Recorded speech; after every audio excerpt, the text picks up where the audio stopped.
Chapter 303. After Su Gu went back, he had people send some unslaughtered food to his residence every day. To the outside world, he would personally slaughter and cook it, but in fact, he was secretly training the method of enslavement. Practicing again and again, there were successes and failures. As time passed, the success rate of Su Gu's enslavement became higher and higher. Su Gu fulfilled his promise and wrote some preliminary information about the slave owners on the cloth for Xiaofan to see. Xiaofan transcribed those on the animal skin roll, while also having a preliminary understanding of several major cities in the desert and the major slave owners in each city. On the 6th day of Xiaofan's prediction, a sandstorm came.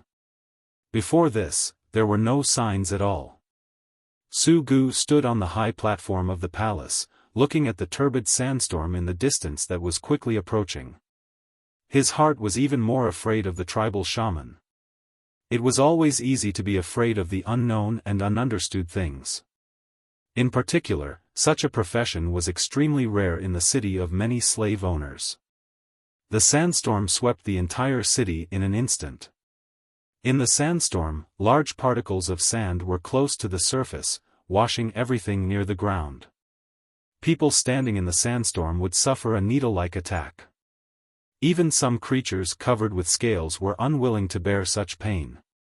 They would try their best to drill under the sand to avoid the attack of the surface sand.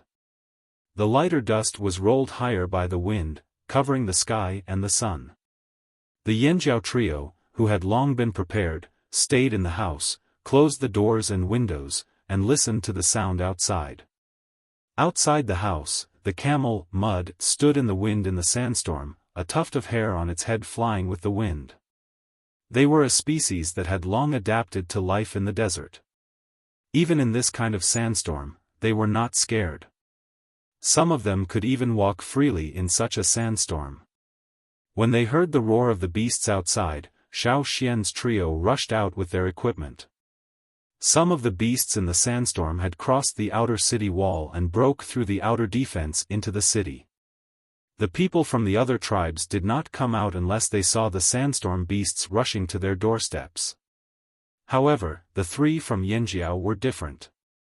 They had been holding it in for the past few days, and it was rare for them to find something to vent their frustrations. For people who had been used to hunting since childhood, their hands were itchy after not hunting for so long. They felt like their bones were rusty after not moving for 3 days. Were the beasts in the sandstorm dangerous? Danger. But the Yanjiao people weren't afraid. They had encountered more dangerous beasts before. Encountering such a situation only made them happy. Moreover, after killing those sandstorm beasts, they could be eaten as food. Even if there wasn't much meat, they could still make bone soup. If other people knew what the 3 Yanjiao men were thinking, they would think that the Yanjiao men were crazy. Xiaofan and the other 2 didn't fight the sandstorm beasts recklessly.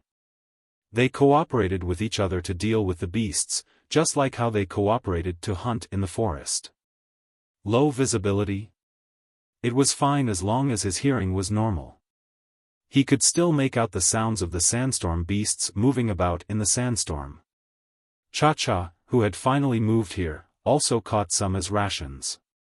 When the sandstorm was over and everything was calm again, the people around saw that near the Yanjiao's embassy, there were sandstorm beasts with their stomachs cut open and about to dry out. The slaves and slave owners of Luoya city changed their view of the 3 Yanjiao men again. They were fierce, and had a big appetite. On the 10th day, Luoya city was restored to its former appearance. The people of the tribes were doing their own things, coming and going in a hurry. Xiaofan knew that these tribes had something to hide from the Yanjiao, but it didn't matter. He would figure out what these people were hiding. On the day that Xiaofan and Su Gu agreed on, Xiaofan and the other 2 were ready to go. This time, they didn't intend to take the camel. Su Gu sent someone to take care of the camel, while Xiaofan left with Cha-Cha. After holding back for so long, Cha-Cha should go outside to relax, although there was a vast desert outside. In these 10 days, Su Gu's enslavement ability was getting stronger and stronger. He felt that he could almost enslave slaves. However, before he had enough assurance, he would not enslave slaves in the city for the time being. After half a year, Su Gu went out of the city again. This time, he only took Wuxia, plus Xiaofan and the other two, a total of 5 people. The oasis that Su Gu said belonged to his father, the king of Luoya city. It was said that it was robbed from other slave owners a long, long time ago. Until now, there were some people who wanted to rob the oasis, but they were all beaten back. Resources were all robbed and then defended by strength. When there was no strength, they could not defend it, and they had to change people. From Luoya city to the oasis, it took about 2 days to walk. If they traveled light and walked fast, they could arrive in 1 day.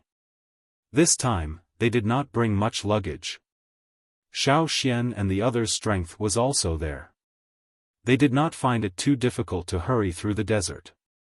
They only needed to guard against the beasts that appeared in the desert. They did not know if it was because the sandstorm had just passed, but the desert was still calm. What they saw were sand dunes that stretched like waves. As far as the eye could see, there seemed to be no signs of life. After leaving the city, Su Gu told Xiaofan the purpose of this trip. Although Su Gu told the other people in the city that he wanted to go to the oasis to relax and let the 3 people from Yanjiao be his bodyguards, in fact, he just wanted to find something, a beautiful stone, as a birthday gift from Su Gu to his father.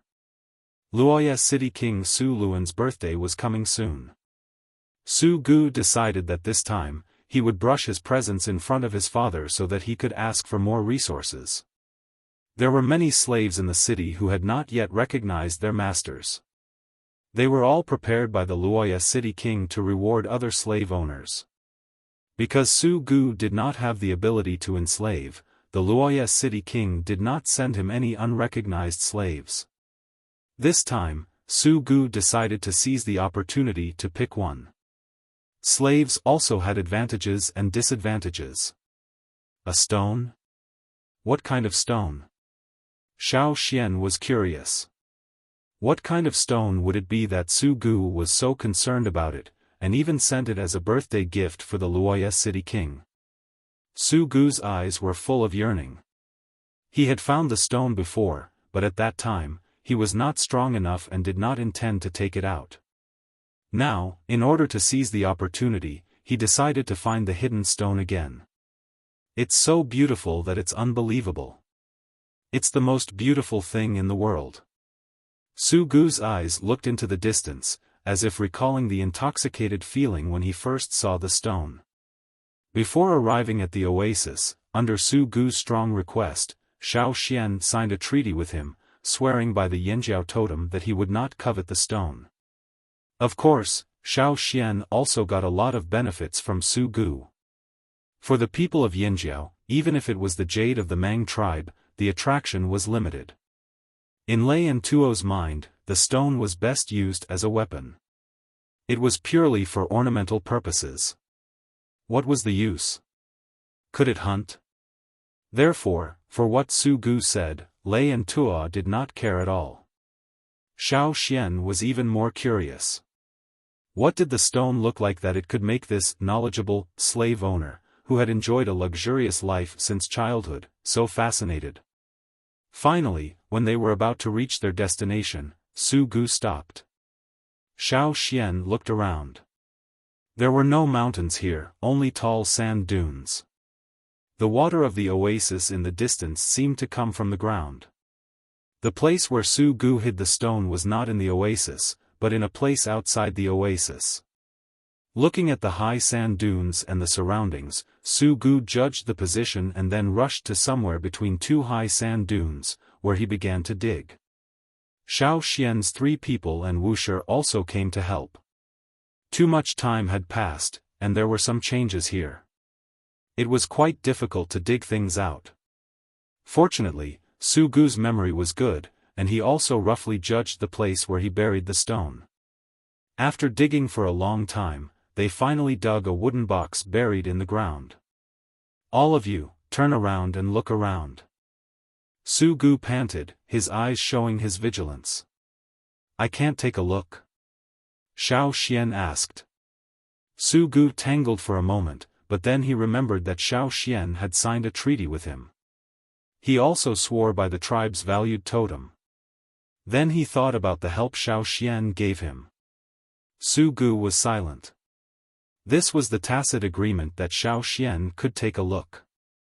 Su Gu carefully took the box on the ground out of the sand, gently brushed away the sand outside the wooden box, and then opened the wooden box. Inside was something wrapped in linen. Including the piece of linen that was wrapped, it was only the size of a fist. The stone inside was even smaller. After taking out the thing inside, Su Gu's eyes seemed to only have the dazzling thing under Yangguang. Seeing the thing in Su Gu's hand, Xiaoxian's eyelids jumped. He really did not expect to see it here. For a long time in the past, Xiaoxian thought that he would not see it in this world. But now, it appeared in front of Xiaoxian's eyes. Looking at Su Gu, who was already intoxicated, Xiaoxian wanted to say, "Turtle 3, that is not a stone, but gold." Chapter 304. The piece of gold in his hand was square, shining under Yangguang's light. Even if it had been put aside for so long, there were no other colors. Xiaoxian was not greedy for the appearance of the gold, but more curious. He actually wanted to take the gold to see, but seeing Su Gu so tightly and so excited, he gave up the idea for the time being and waited for his mood to stabilize. "Third young master, Su Gu, Turtle-san, have you seen enough? If you've seen enough, let's continue," Xiaoxian urged. Close to the oasis, Xiaoxian was thirsty. Instead of admiring the gold under the sun, he would rather go to the oasis to find a shady place to drink some water and rest. Pulled back by Xiaoxian's words, Su Gu found himself staring at the stone in his hand, lost in thought. He quickly wrapped the gold in his hand and put it in an inner pocket. The clothes he wore today had a secret pocket sewn for storing things. After putting it in, Su Gu got up and walked 2 steps, feeling that something was wrong. He looked sideways at Xiaoxian, his eyes looking up and down, carefully observing the expression on Xiaoxian's face, not letting go of any details. But in the end, what made Su Gu helpless was that he really did not see any greed or intoxication on Xiaoxian's face. It seemed that what Xiaoxian just saw was just an ordinary stone, not a treasure. "Don't you think that stone is addictive?" Su Gu could not help but ask. Xiaoxian shook his head. "I don't think so." "How is that possible?" Su Gu looked at Xiaoxian again, still coming to the same conclusion. There was someone who could resist its charm? This time, Su Gu was surprised, but at the same time, he had some doubts. Could it be that only he thought that the stone was so beautiful that it was addictive? If that was the case, what if he gave it to his father as a gift and he did not like it? Xiaoxian's reaction made Su Gu's previously firm plan become hesitant. In the end, was he too addicted, or did Xiaoxian have no eyesight? "When you saw it, didn't you have a special feeling?" Su Gu asked. "A special feeling?" Xiaoxian thought for a moment. He was just surprised, that was all. Seeing Xiaoxian's expression, Su Gu didn't give up. "Don't you feel that this stone has a strange feeling, like standing in the royal city and looking down?" "I've never been to your palace," Xiaoxian said. At the same time, he also speculated Su Gu's feelings from Su Gu's words. When he saw that piece of gold, Su Gu seemed to see power and wealth. Seeing the gold for the first time, Su Gu unexpectedly had such an awareness. Sure enough, he was the young master of a city. If it was shown to Lei and Tua, they would probably be more confused than Xiaoxian, thinking that this stone was not as important as a piece of meat. "Do you think that if I give this stone to the Luoya city king, he will like it?" Su Gu asked. "I think he'll like it."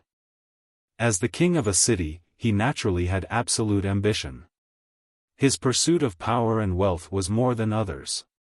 Even if it was the first time he saw the gold, as long as the Luoya city king Su Luan's preferences were similar to Su Gu's, he would certainly like this stone that reflected the golden light. Su Gu wanted to take it out and show it to the other three people to see how they would react, but after thinking about it, he decided to wait until they went back. Continuing to walk forward, they could see some sporadic grass, which was very conspicuous on this piece of sand.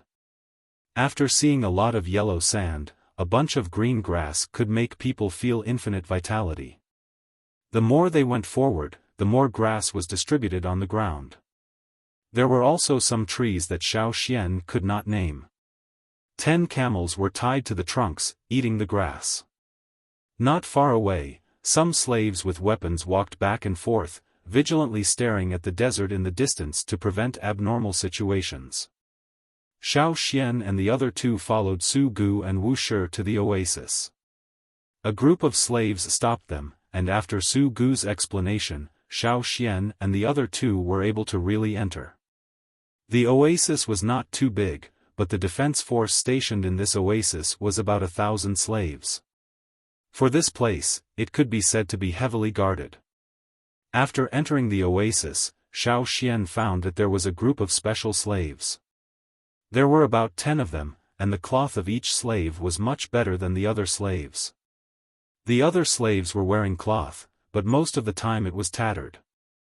But these 10 people, even if the cloth on their bodies had sand and stains, it looked very neat, without a hole.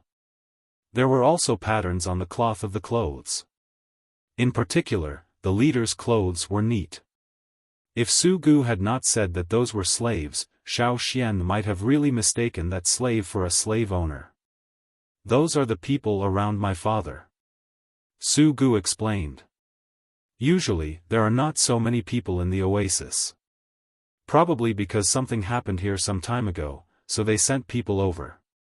Seeing Su Gu, the man respectfully saluted. His eyes swept over Xiaofan and the other two. He seemed calm, but when those eyes swept over, it was as if they were brushed by a thorny knife. Xiaofan felt that the other party was very defensive against the three of them, and did not have a good impression. Third young master, are they from the Yanjiao tribe? The slave named Aisha asked. Yes, the three of them are people who cooperate with me. They came here with me. Su Gu said. Xiaofan found that when Su Gu talked to Aisha, his tone was much better. Compared to Wuxia, who followed Su Gu, his attitude was very different. Also, one followed the king, and the other followed the young master.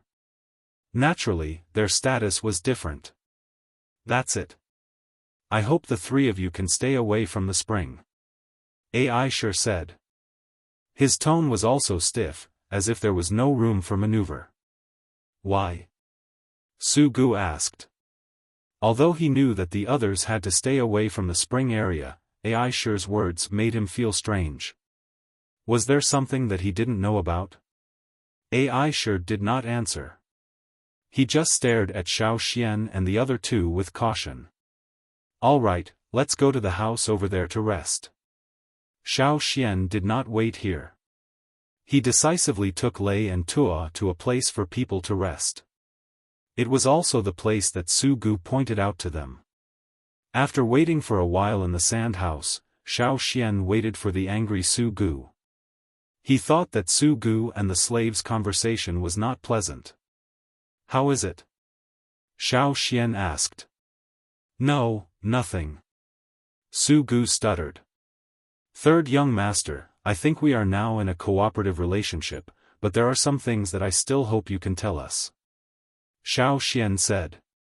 Well, naturally, I know this. Su Gu nodded. Then, third young master, I would like to ask, why is the slave so guarded against us? Su Gu was ready to answer, but Xiaofan raised his hand to stop him. Don't say that he is also like this to other tribes. Just now, his eyes told me that he is just extra guarded against us Yanjiao people. When the slave called Aisha asked, the words Yanjiao were emphasized. Obviously, there was something about the Yanjiao tribe, but Xiaoxian and the other two did not know. Su Gu thought about it and let Wu Shi go out to guard the door. Then he said to Xiaoxian, "Some time ago, someone was hiding in the water delivery team from the spring to the city, causing some trouble." Su Gu did not say it in detail, but Xiaoxian could still roughly guess. "Does the slave think that the assassin is related to us?" Su Gu nodded. "But, only 3 of us from the Yanjiao tribe came. This is known to the other tribes." Xiaoxian said. "I didn't say it was you. If it was really determined that you were involved, you would have been surrounded by slaves." Su Gu explained. "Then why?" Xiaoxian asked. "Because of a person related to your Yanjiao tribe. Although according to your tribe's standards, he is no longer a Yanjiao person, but in the eyes of the slave owners and slaves, he is still related." "Who is that person?" Xiaoxian asked. "Dao Yu." Chapter 305. Dao Yu. This was a name that Xiaoxian had not heard for a long time, but he had always remembered it deeply. This was one of the few people on the Yanjiao tribe's must-kill list. Originally, he used his people to betray and murder Yan Ji and other Yanjiao wanderers, and then fled without a trace. After the Yanjiao tribe returned to the old haunt, the chief and the shaman sent people out several times. They had secretly told several leaders that if they met Dao Yu, they would kill him without mercy. However, Dao Yu seemed to have disappeared. Some people even speculated that the traitor had died. After all, he was just a wanderer. Xiaoxian did not expect to hear this name again now. "Dao Yu is here?" Xiaoxian's face was serious. Next to him, Lei and Tua also heard about Dao Yu. They remembered the chief and the shaman's instructions and resolutely executed it. When they heard this, they also put away other thoughts and wanted to cut the traitor on the spot. Seeing the reaction of Xiaoxian and the other two, Su Gu's heart was clear. In order to prevent misunderstandings, he quickly denied, "No, we don't have any tribal expellees in Luoya City. Many tribal traitors, after being expelled from the tribe, will seek refuge with our slave owners. There used to be some in Luoya City, but after father cooperated with the tribes, those people were handed over to the tribes as a gift to the tribes." Looking at Xiaoxian's face, Su Gu continued, "However, while Luoya City is like this, the other cities are not. There are constantly people abandoned by the tribes who enter the desert city and become high-level slaves under the slave owners. Although every time the tribe's team comes to the desert, they will look for those expellees and hunt them down. However, the results are minimal. After all, the desert is the territory of our slave owners." Su Gu's words were meant to tell the 3 people in Yanjiao to calm down and not be impulsive. If they really wanted to chase them down, the traitor would not be killed, but they themselves would be cut down. Dao Yu is not an expelled totem warrior. He is a wanderer," Xiaoxian said. However, Su Gu's face was still blank. He couldn't tell the difference between expellees and wanderers. He no longer elaborated, but asked, "Where is Dao Yu now?" "I didn't know before, but I just asked Dai Shi. He said that he saw Dao Yu in the Beast City last year," Su Gu said. In the past, he only thought about how to avoid the trap his 2 brothers had dug, how to survive, and how to improve his ability to enslave. He didn't pay attention to other things. Now that he was cooperating with Yanjiao and involved Yanjiao, he naturally paid more attention to the details. Beast City? Xiaoxian heard of it for the first time. He only knew that there were several cities ruled by slave owners in the desert. However, in the information that Su Gu gave him before, there was no such name as Beast City. It's not a city ruled by a slave owner, but a place where the slave owners play every year. Su Gu explained to the 3 Yanjiao people. Beast City was deep in the desert. It was a place built by the 3 largest slave owners in the desert for leisure time. Later, they felt that there were only 3 parties, so they called the slave owners of other cities in the desert to come over and have fun together. Beast City, as the name implied, was a place for fighting beasts. Many slave owners would bring their own domesticated beasts to fight in the Beast City with the other slave owners' domesticated beasts. Dao Yu represented Baishur City in the Beast City and defeated one of his father's ferocious beasts. Su Gu said. Wait, in the Beast City, why would Dao Yu play? Xiao Xian asked. Dao Yu is the other side's beast. Su Gu's face took it for granted. There are many slaves who, in order to please the slave owners and prove their value, will take the initiative to play. If they win, they can get more benefits from the slave owners, such as removing a layer of shackles. When the slave masters first enslaved the slaves, although they gave them another ability, they also put shackles on them, locking their way to a higher place. If they wanted to improve, they had to let the enslaved slave owners unlock them. Removing a layer of shackles meant that the slave had the opportunity to improve. Of course, even for slaves, there were different qualifications. The slave owners were like kindling, giving the slaves a talent. To what extent they could exert this talent, it could only depend on themselves. Su Gu's words gave a lot of information, which Xiao Xian remembered in his heart. As for Dao Yu, from a wanderer who did not have much power, he could cheat the tribe's materials.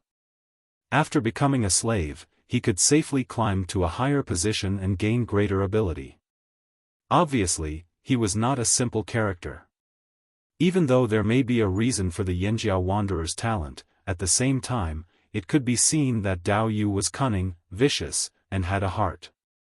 At the beginning, he did not hesitate to cheat Yan Ji and the others who helped him until they had nothing, so they knew his character. However, for such a person to become a slave, would he really be single-minded? I heard that many people want Yanjiao people as slaves. However, the number of Yanjiao people who become slaves is not many. Su Gu said.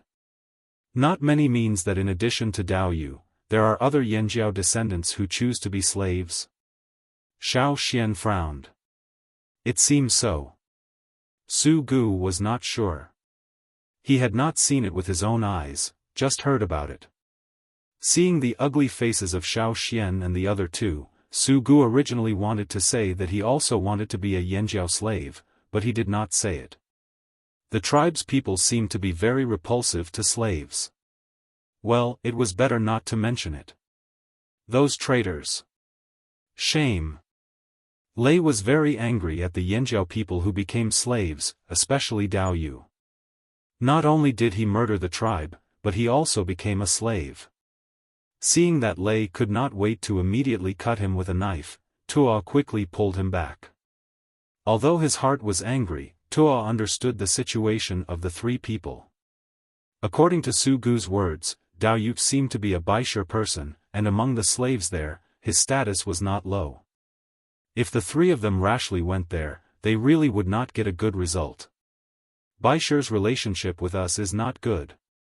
I sure suspected that the things that happened in the city some time ago were done by Baishur, and also suspected Dao Yu. So when he heard about the Yanjiao people, he was somewhat on guard. Su Gu explained. Yes. Xiao Xian nodded. This could be understood, but Dao Yu, this person, was too big a threat. He could not hesitate to kill Yanjiao people, and outside, he always made Yanjiao hate him. Such a person, it was better to get rid of him as soon as possible. As he spoke, Xiao Xian heard the cry of an eagle outside. There's a situation. Xiao Xian ran out and looked at the sky. What's the matter? Su Gu saw the 3 Yanjiao people looking dignified, and his heart was uneasy. Not far away, Aishur, who was guarding the oasis spring and supervising the water delivery, also came over. Young master, what happened? Su Gu did not answer, but looked at Xiao Xian. He himself did not know what happened. Xiao Xian looked at the eagle in the sky and raised his finger to one side. There's a situation in that direction. Aisha looked at the eagle in the sky, paused, and quickly went to call the other slaves to be on guard. Could it be that they were robbing the oasis? Aisha thought. It was no wonder that Aisha was so suspicious. Although this oasis was not big, oases were precious enough in the desert. Many of the wars and contradictions between cities were because of oases. Jia! The eagle in the sky cried again, which was another reminder. They're coming. Xiaofan said. Everyone looked at the sand dunes in the distance. On the rolling sand dunes, there were several moving black spots. Those were people running. Those people were shouting and running toward the oasis. Those are the slaves of Luoya City. Su Gu's eyes were good. After the slaves ran closer and closer, he distinguished them. They are second brother's slaves. I've seen the person in front. A few days ago, I heard that he was ordered by second brother to go out of the city. At that time, Su Gu wanted to inquire about what his second brother was going to do, but he could not find out. Those people disappeared after leaving the city, and the people Su Gu sent to follow them returned without success. He did not expect to see them here. There seems to be something terrible chasing behind them. Lei said. He could feel the fast-approaching crisis, like encountering a powerful beast in the mountains. There was a kind of chill that made people's teeth tremble. Xian. Tua looked at Xiaofan, his eyes asking how to react later. Xiaofan made a gesture, which meant to quietly watch during the hunt. After all, this was not the Yanjiao tribe, but the slave owners' territory. They did not need to fight desperately. As the slaves ran closer and closer, Xiaofan saw that on the sand, there was sand flowing. It seemed that something under the sand was shuttling quickly and circling to the front of the slaves. Boom! In front of the slaves, the sand burst open, and a huge figure rushed out from under the sand. Rough scales with thorns covered the whole body. Its round pupils locked on the people running on the sand. On the upper half of its body, it opened its big mouth like a python about to swallow its prey. Even its neck swelled up, and its big mouth with sharp teeth was like a shovel. After falling, it suddenly turned sideways. In the blink of an eye, the 4 slaves, along with the sand on the ground, were shoveled into the mouth of the giant beast.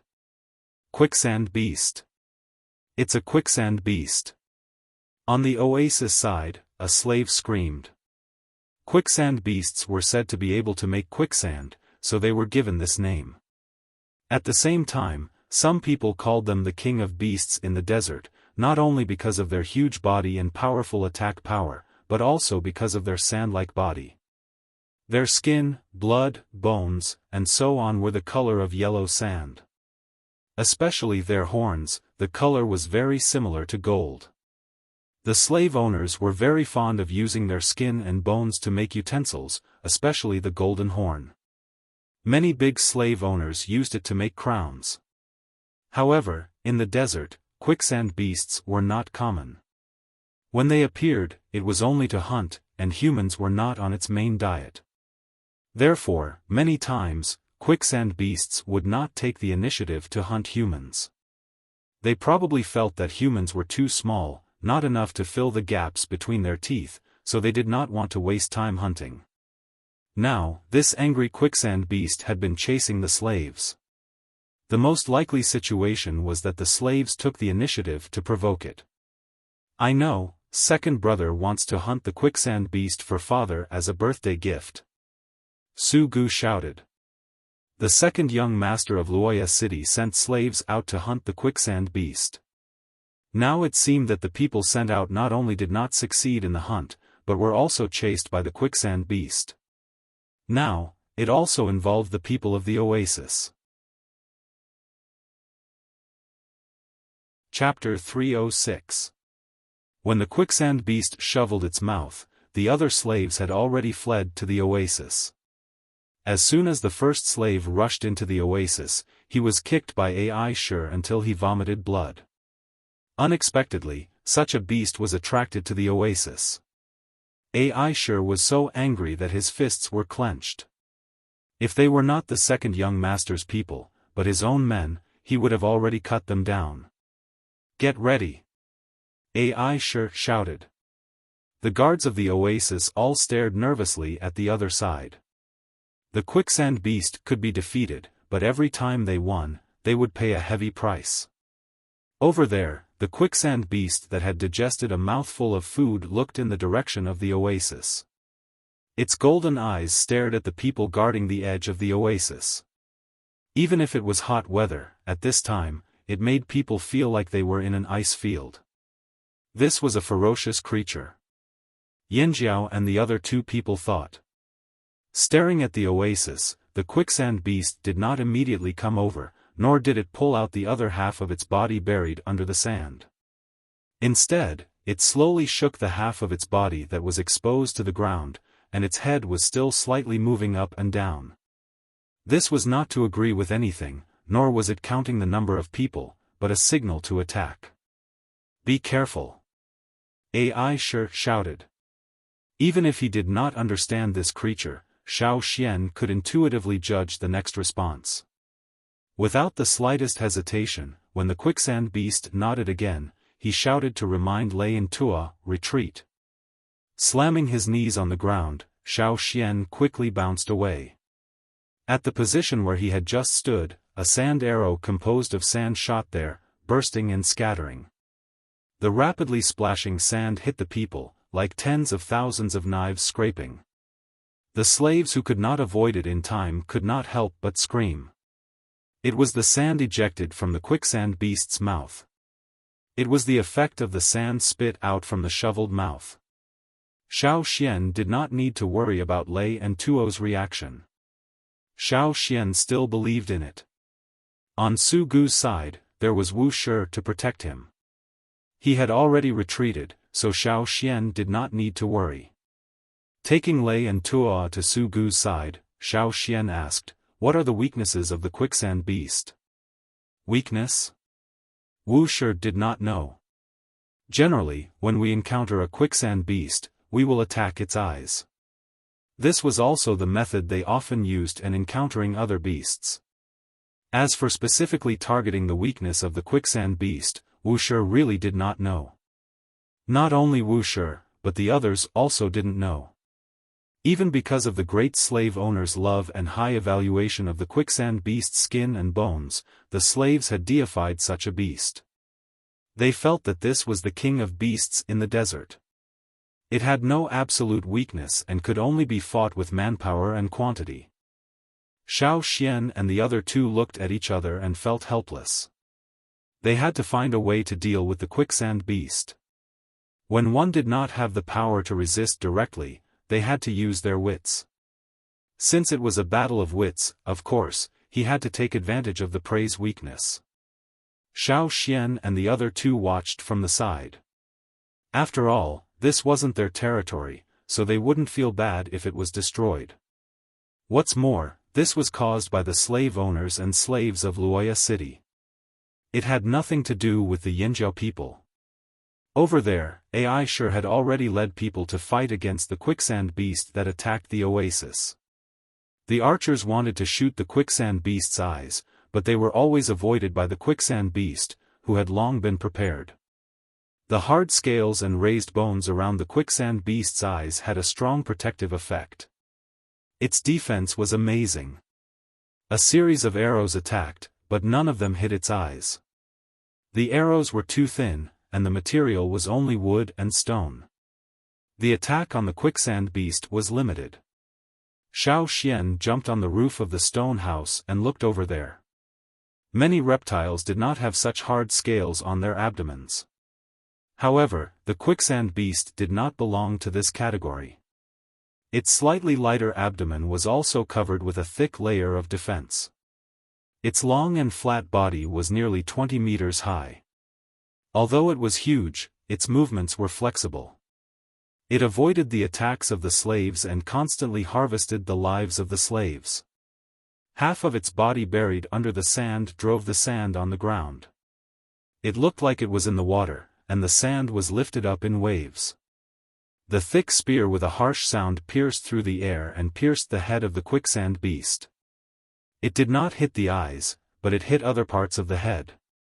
Even if it could break the protection of the surface scales, for the quicksand beast, it was not painful. The squinted eyes under the protruding eye socket bones revealed only a slit. A golden luster flowed out from this slit. Xiaofan did not feel any sense of sacredness at all. He only felt that it was tricky. Some of the desert beasts that were still active around had all disappeared, including the black beetles that were always in front of them. They either ran away or hid deep under the sand. After the slaves of the oasis guards launched another attack, the quicksand beast not only did not leave, but it seemed to be angrier. Today, the quicksand beast seemed to have eaten gunpowder.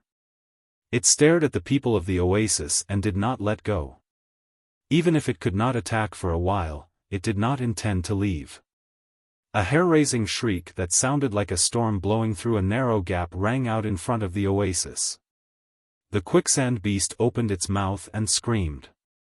On its neck, there were some folds that were close to the neck.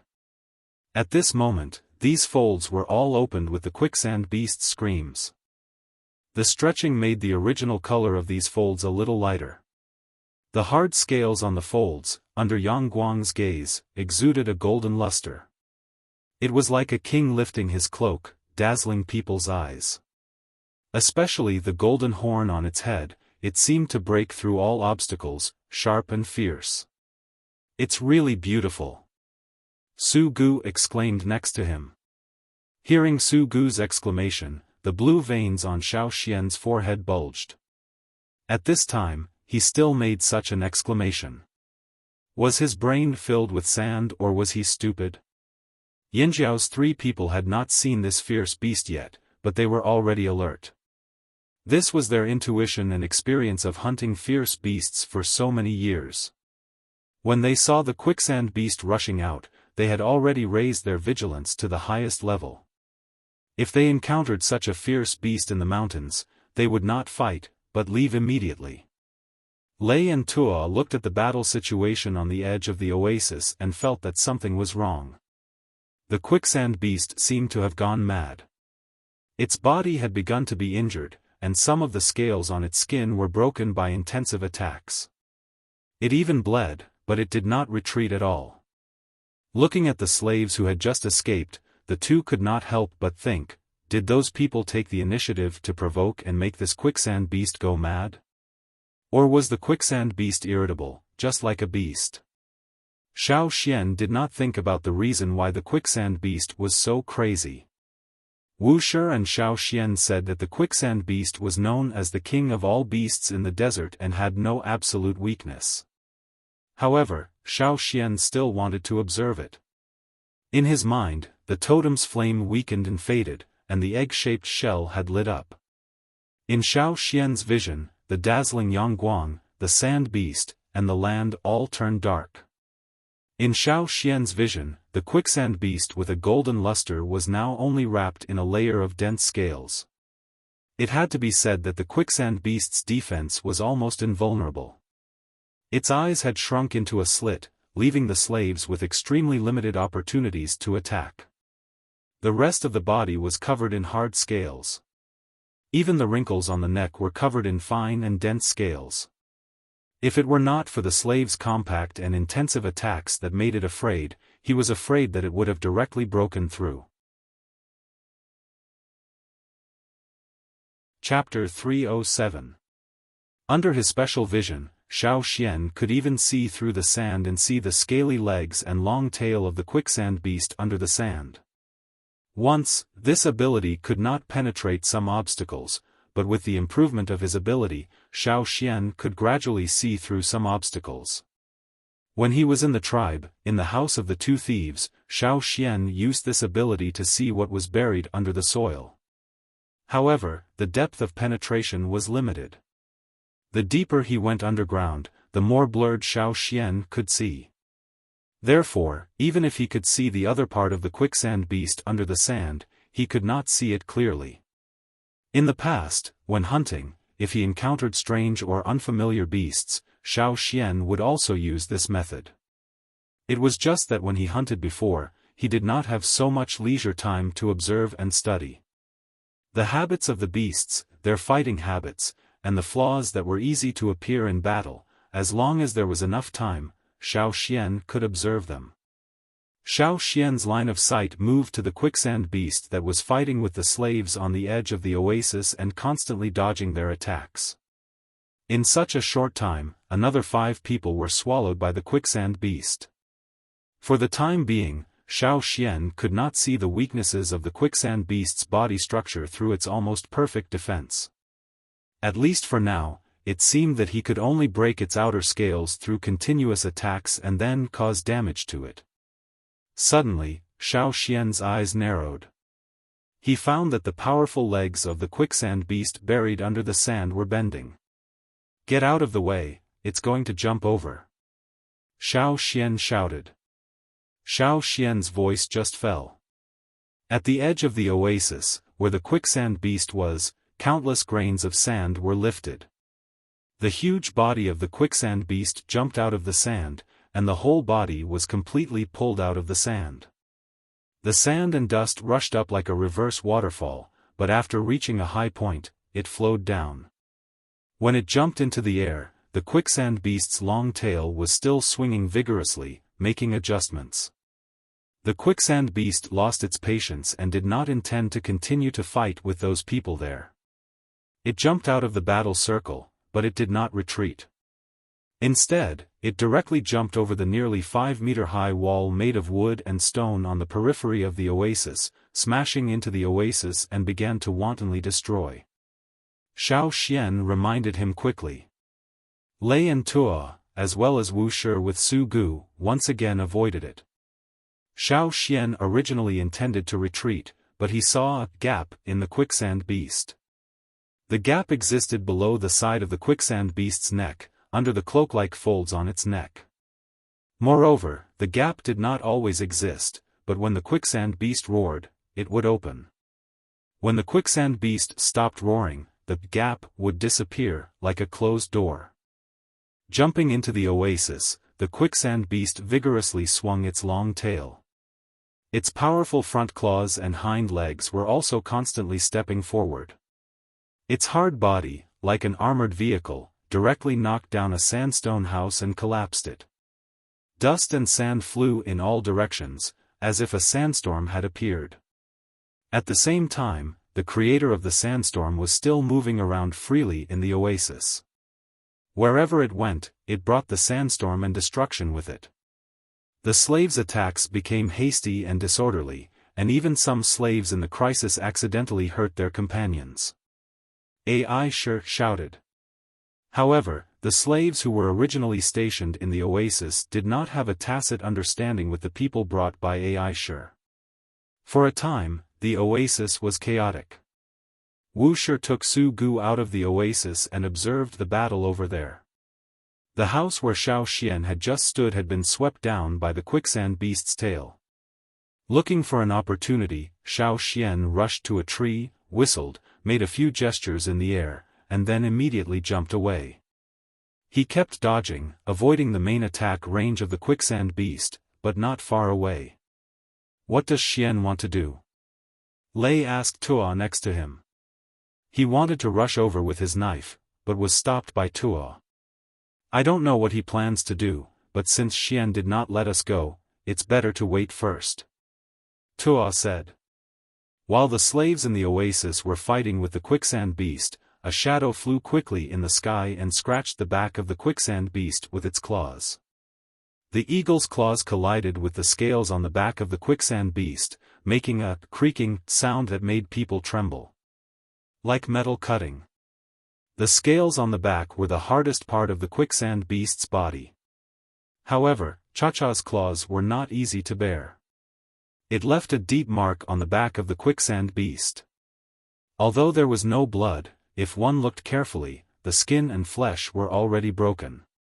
Looking at the eagle's shadow flying in the air, the quicksand beast's eyes flashed with a golden light. Its claws swept away a house in front of it. It looked up at the eagle in the air and screamed. The wrinkles on its neck exploded because of the roar, like an angry lion. Cha-Cha in the air also seemed to deliberately provoke it. It also screamed at the quicksand beast and looked for opportunities to grab its claws. After several times, the quicksand beast looked up again and roared into the air. Now is the time. Xiaofan looked at the cloak on the neck of the quicksand beast and locked the crack under the cloak. His legs instantly burst with a powerful thrust, like a silent wind, rushing to the neck of the quicksand beast under the cloak. Looking up at the eagle in the air, the quicksand beast felt that something was wrong. In a split second, it instinctively stopped roaring, moved the bones of its neck, and closed the gap. However, it was still a step too late. Xiaofan, who rushed out, held the handle of the stone knife with both hands. A second before the gap closed, he stabbed the knife into the narrow gap that was about to close.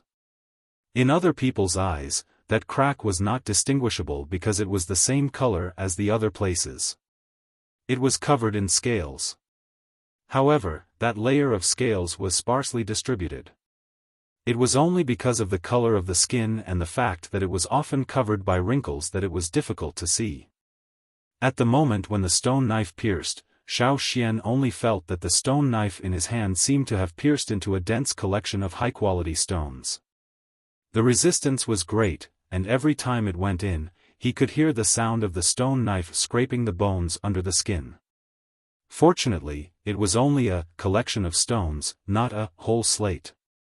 In this way, there was always a gap for the knife to find a chance to move forward, even if those gaps were only small gaps that were difficult to be recognized by the naked eye. Chi, a harsh scream sounded. Unlike the warning roar just now, it was a more unbearable sound wave. This was not a deliberate attack, but a physiological reaction. It was also a cry of pain after being hit by this attack. The quicksand beast swung its big head, trying to bite off the small hand that threatened its neck. However, there was a blind spot. The quicksand beast could not bite that place no matter how hard it tried, and its front claws could not scratch it.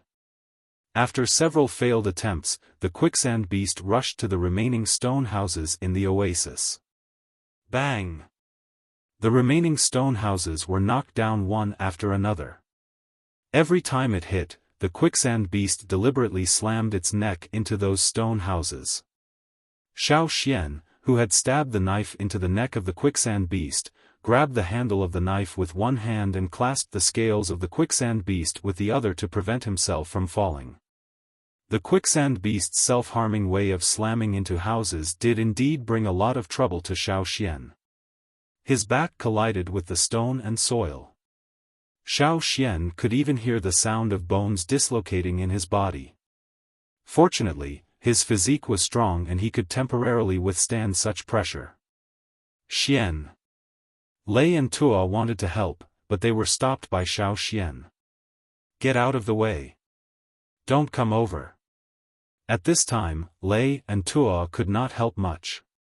At this moment, the quicksand beast had completely changed from its madness to anger and panic. It did not know why such a small guy could bring such a huge threat to itself, and the place where the attack was made was the most vulnerable part of its body. Hitting houses and trees, knocking down a large area in succession, it did not knock down Xiaofan, but the quicksand beast itself screamed several times. Every time it screamed, Xiaofan could send the knife in again. The quicksand beast would cry out because of the pain, and Xiaofan would seize the opportunity to send the knife. The quicksand beast, who had no choice but to roll on the ground, wanted to drill into the ground to escape. Its head had just drilled halfway into the ground when its tail was grabbed by the eagle's claws and dragged back. Cha-Cha couldn't really catch this giant beast, but it was completely possible to create a certain obstruction for it. As soon as he saw that the quicksand beast wanted to drill into the ground, Cha-Cha grabbed its tail and dragged it in the opposite direction. Xiaofan was pressed down by the neck folds of the quicksand beast, and it felt like a heavy object was whipping him. Looking at the stone knife that had sunk into the flesh, leaving only the handle, Xiaofan retracted his arm and clenched his fist. The totem power gathered in his arm, and in his veins, the blood seemed to be squeezed. Xiaofan could even hear the bursting sound of the bones and muscles in his arm because of the flow of the totem power. The blue veins bulged and burst. His fist was aimed at the bottom of the hilt where the quicksand beast's roar had once again opened a slit. After accumulating his strength, his whole arm suddenly slammed forward. The powerful force suddenly hit, and the place where it hit, the vibrating ripples spread out. Under the skin, the gaps connected to the internal organs like pores. Under the bones that desperately wanted to gather, the hard meat was like tofu that was violently shaken and shattered. Chi, a sharper and more harsh roar, sounded.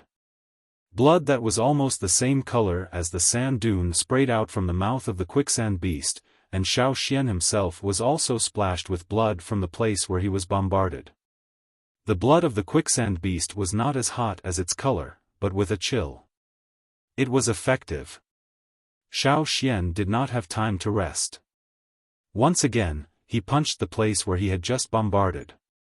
The quicksand beast collapsed under such bombardment, collapsed, and collapsed again. The collision was ineffective. Even if the neck folds were squeezed tightly, it could not stop Xiaofan's attack again and again. The screeching sound continued, and the rolling sand and dust covered the entire oasis with a layer of sand. The other people around, including Su Gu, who was protected by Wuxia, were shocked to see the rolling figure in the sand. What happened in the end? Why did the quicksand beast suddenly react like this? Just now, which tribesman rushed over? What happened after he rushed over? What did he do? They couldn't know. Just looking at the huge figure that was screaming and rolling, the slaves who had just been fighting with the quicksand beast could not help but swallow their saliva. What the hell was going on? Chapter 308. The cries of pain gradually weakened, and the movement of rolling and crawling slowly slowed down. Above the desert, a gust of wind blew to the oasis, taking away the sand and dust of the oasis. The turbid sand curtain faded and dispersed, revealing the figure inside in front of everyone. Originally, the many stone houses in the oasis had been destroyed by 2/3. The remaining houses, even if they did not fall, were damaged in part. The ground was uneven, and the surrounding houses and trees were covered with a thick layer of sand. Where the spring was usually clear, the spring water had become turbid. There was a lot of dust floating on the water surface. If the water wanted to be clear again, they would have to wait at least one night. In the area between the collapsed house and the spring, there was a high bulge, with only a section of the tail exposed outside. At this moment, Cha-Cha was grabbing the tail and dragging it out a little bit. Its strength, compared to the size of the quicksand beast, was still small. The quicksand beast forcibly drilled into the ground, and it was also desperately dragging it out. Unfortunately, it was still weak. However, fortunately, the quicksand beast was now dead and could no longer continue to drill in. Xian, Lei and Tua rushed over. They did not care if the quicksand beast was really dead or if it was still dangerous. They went over and lifted the top layer of sand. What are you looking at? Hurry up and help. Su Gu shouted. He directed the slaves to go over and pull out the quicksand beast. The slaves were still somewhat vigilant, but seeing that the 2 tribesmen were all right, they became bold and gathered together to work together. Boom! A figure broke out of the sand under the sand, scaring the slaves who were pulling. Their hands loosened and they fell to the ground. However, after seeing that it was a person who came out, they relaxed. Xian, are you okay? Lei and Tua went over and pulled Xiaofan out. Cough. Xiaofan cleared the sand in his mouth and in his ears and nose. He took a deep breath and said, "It's okay, just a few broken bones." Such an injury was not too serious for Xiaofan. A day's rest would be a lot better. After checking Xiao Xian's injury, Lei and Tuo were relieved and went to pull the quicksand beast out of the sand. Looking at the motionless quicksand beast that was completely pulled out, the slaves looked at each other, seemingly unable to believe it. Dead? Is he really dead? How did he die? What's going on? The slaves were puzzled and glanced at Xiao Xian. They looked at Xiao Xian with fear in their eyes. Ha! Ha ha ha! Su Gu looked at the dead quicksand beast and laughed out loud. Seeing that the slaves who had led the quicksand beast were approaching, the smile on his face instantly changed. He coldly said, "Why, do you want to grab the prey? It was Yinjiao that killed him, not you." According to the rules here, Yinjiao's people cooperated with Su Gu. Naturally, part of the results obtained could also be attributed to Su Gu. Su Gu could completely say that this was his thing. But. Third young master. The slaves still wanted to argue, but they looked at the huge quicksand beast on the ground with an unwilling expression. They wanted to say that this was not all the credit of the Yinjiao people. With just 2 or 3 people, what could they do? Wasn't it all the work of the people stationed in the oasis? Most of the injuries on the quicksand beast were caused by these slaves. What did it have to do with the Yinjiao people? At most, the Yinjiao people encountered an opportunity. When the quicksand beast was not good enough, they added a bit of strength. How could this dead quicksand beast be regarded as the third young master's thing? Go to the side. Su Gu shouted, raising his hand to point to the slaves. You didn't mention it. You failed to catch the quicksand beast, but you actually led the quicksand beast to the oasis. You see what you have done to the oasis. The number of guards on this side of the oasis was indeed a lot, but today, because of Aisha, not long before the quicksand beast came, nearly 2/3 of the guards were sent to several places near the oasis to patrol and search for suspicious people. So when the quicksand beast rushed over, those who were sent out did not come back in time to help. By the time they arrived, the quicksand beast was already rolling around and digging the ground because of Xiao Xian, making a haze of sand in the oasis. The slaves who heard the call for help and rushed back, looked at the slave's eyes and suddenly became unkind. They actually dared to lead the quicksand beast here. What was even more unfortunate was that today, when most of the people went out to search, and then looked at the destroyed oasis. If the king knew, he would definitely go crazy. And once the king went crazy, the unlucky ones would definitely be the slaves, especially the slaves guarding the oasis. A fierce-looking slave went to Aisha's side. He was one of the people in charge of the oasis guards. When the quicksand beast attacked the oasis, they were looking for a suspicious person. They did not think that the person would not be found, and when they came back, they would encounter this. He whispered a few words to Aisha, and did not look at the slaves of the second young master. He directed people to repair the house. His master was the king of Luoya city, not a young master. Slaves of this level were directly under the king's orders. Even if it was the young master, he could not command them, let alone the slaves of the young master. No one would blame him for killing these slaves. After hearing the news reported by the man, Aisha carefully thought about it. All this seemed to be too coincidental. Why would the quicksand beast attack here when the main guards of the oasis were sent out? The second young master sent people to hunt the quicksand beast, so he should have a certain degree of certainty. It should not be like this. This matter was not simple. Perhaps it was still the work of those people in Baishur city. You few, come back with me to see the king. Aisha pointed to the slaves who led the quicksand beast over and said. As soon as they heard that they wanted to see the king, the slaves suddenly felt their legs go soft, their faces desperate. Aisha did not look at them much. He went to Su Gu's side and said, "Third young master, please go with me to see the king." This time, Su Gu did not lose his temper. He also felt that there was something wrong with this. He nodded and said, "Okay." Since he promised to see the king, Su Gu could bring the quicksand beast back to his father and give it to him. Aisha did not call Xiaoxian and the other two. He still looked at the three people with suspicion and vigilance. Xiaoxian did not care. His main purpose was not to make a good impression in front of these people. What these people thought, he did not care. This time, he could only watch from the side, but he chose to risk attacking the quicksand beast for Dao Yu. According to Su Gu, the three Yanjiao people went directly to Baishur city to find Dao Yu. Most of the cities in the desert were not friendly to the tribes. Of course, this was also secondary. The important thing was that Xiaoxian did not know if he could really find Dao Yu after sneaking into Baishur city. However, if he could go with them to Beast City, then it would be different. Not only could he see Dao Yu, but he could also see the legendary Beast City. To go to Beast City, the best was naturally with Su Gu.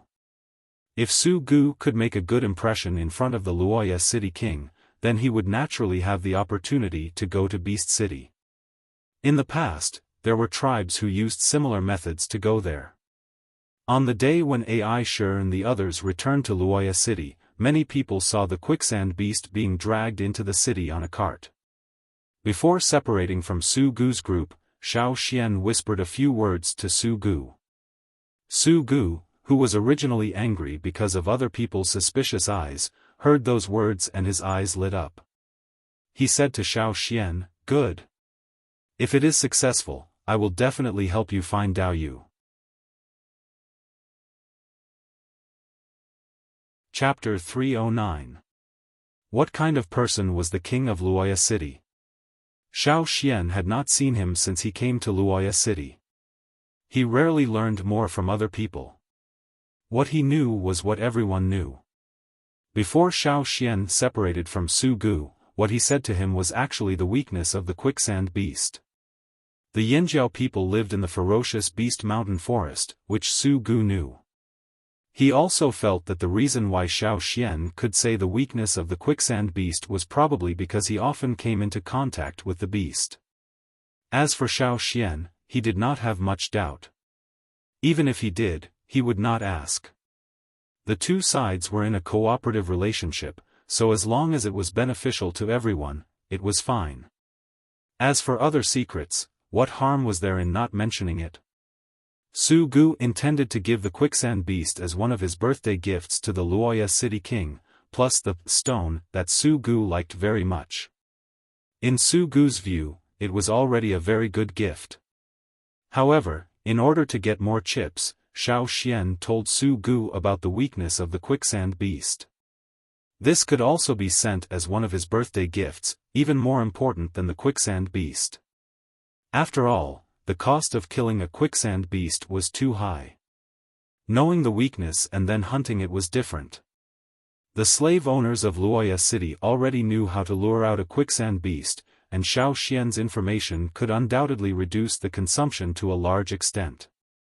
As for whether the Luoya City King would attribute the abnormality of the quicksand beast to Xiaoxian's group, Su Gu had to solve it. After returning to his residence in the city, Xiaoxian carefully recalled the abnormality after the appearance of the quicksand beast. Based on his years of hunting experience, the quicksand beast seemed to have been angered. It was not necessarily the second young master's people, but someone else. Moreover, the timing was just right. It had a feeling of luring the tiger away from the mountain. As soon as the oasis guards left, the quicksand beast arrived. Was it really a coincidence? Xiaoxian did not think so. Thinking of what Aisha had said before, Xiaoxian couldn't help but think of Dao Yu, who was said to be a slave in Baishur city. Putting aside other things, Dao Yu, this person, was ruthless and merciless. Xiaoxian was not worried. What he was afraid of was that he was not only ruthless, but also scheming. He was a great threat to the Flaming Horns tribe. The next day, Su Gu came to the Yanjiao embassy to find Xiaoxian. Xiaoxian looked at the third young master of the turtle clan. Although he looked tired and exhausted, his eyes were filled with joy. It seems that things are going well, Xiaofan said. Yes, yes, yes. Su Gu did not elaborate on what happened after entering the palace, but he told Xiaofan that his second brother was criticized by the Wuxia king. Several of the slaves who led the quicksand beast to the oasis were also executed. Su Gu, however, was rewarded for his good gift. The benefits that were previously reduced were all made up for. Su Gu proposed a group of slaves who had not recognized their masters, and the Wuxia king agreed after being surprised. What is the reason for the quicksand beast's madness? Have you found out?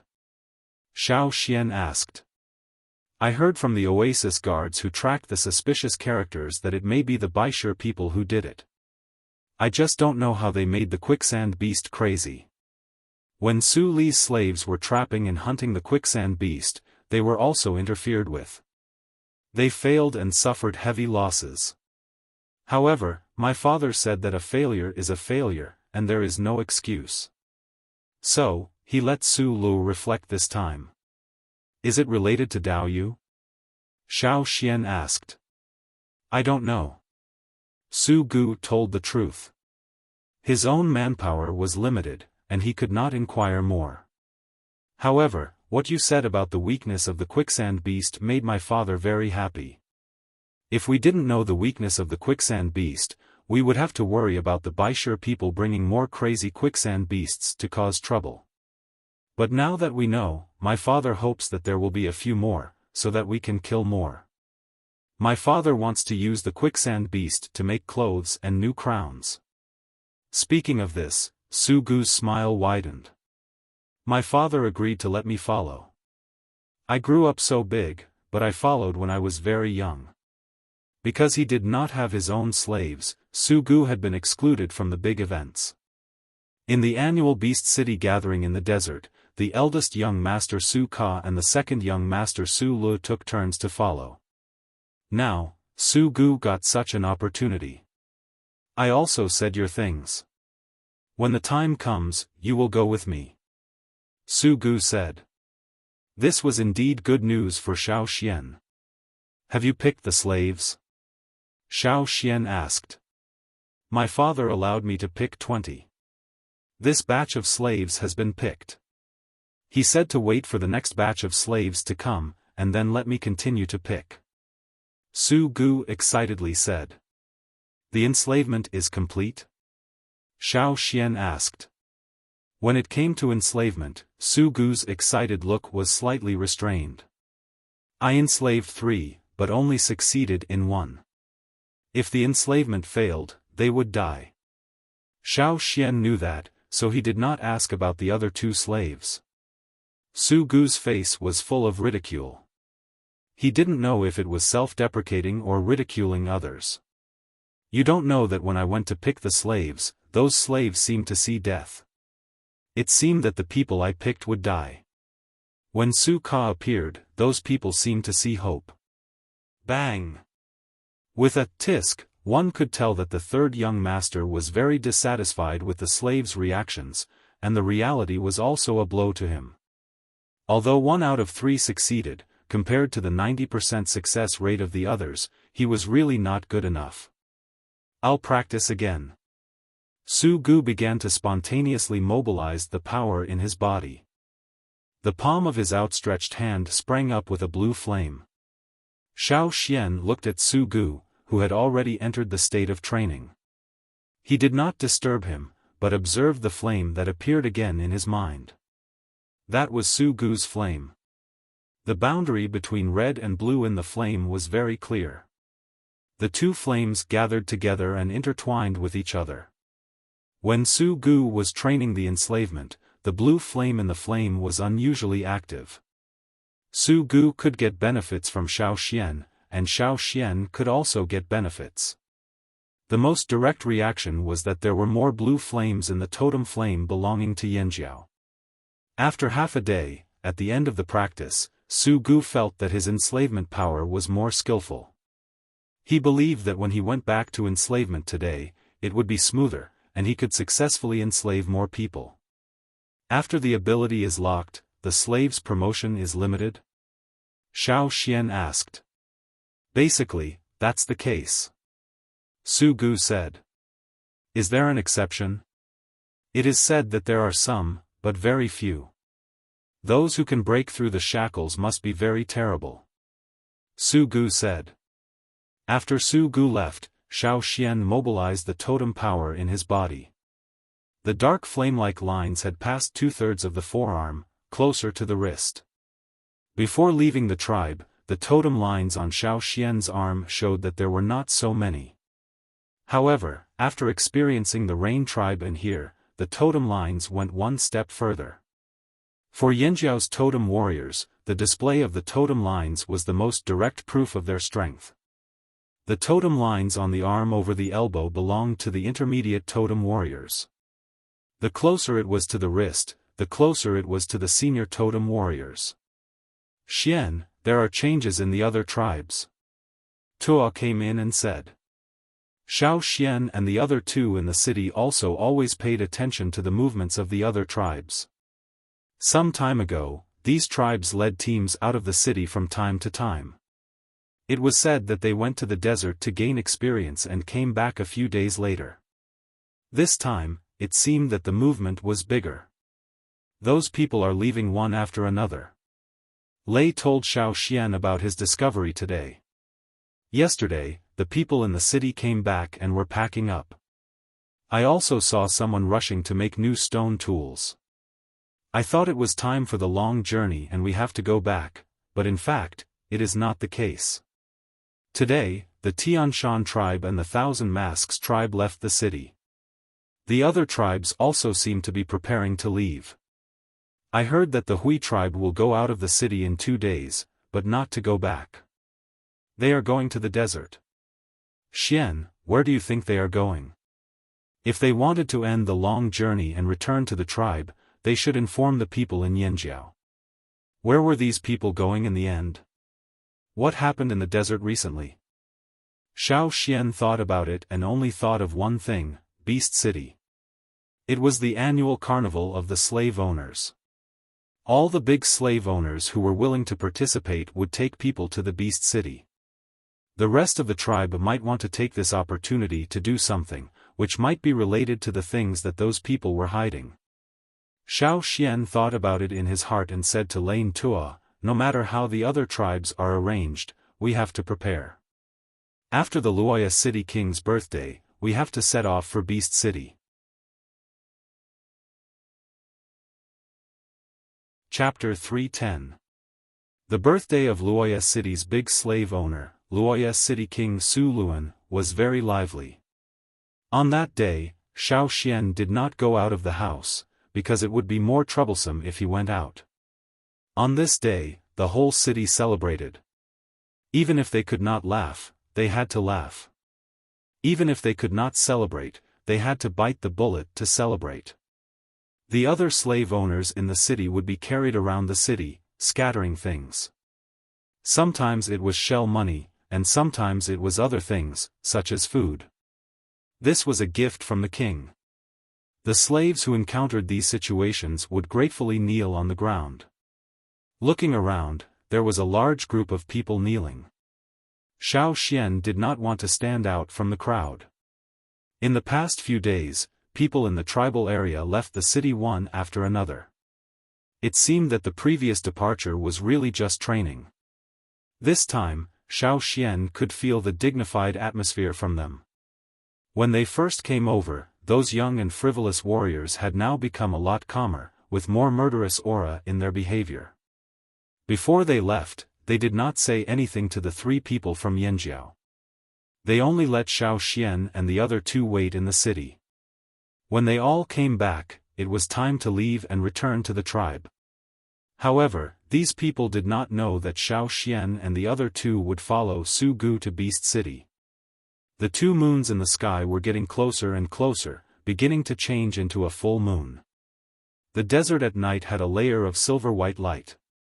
Standing at a high place and looking into the distance, one could often see the shadows of some nocturnal beasts in the desert outside the city. Lei and Tua walked into Xiaofan's house and said, everything is ready. Tomorrow they would leave the city.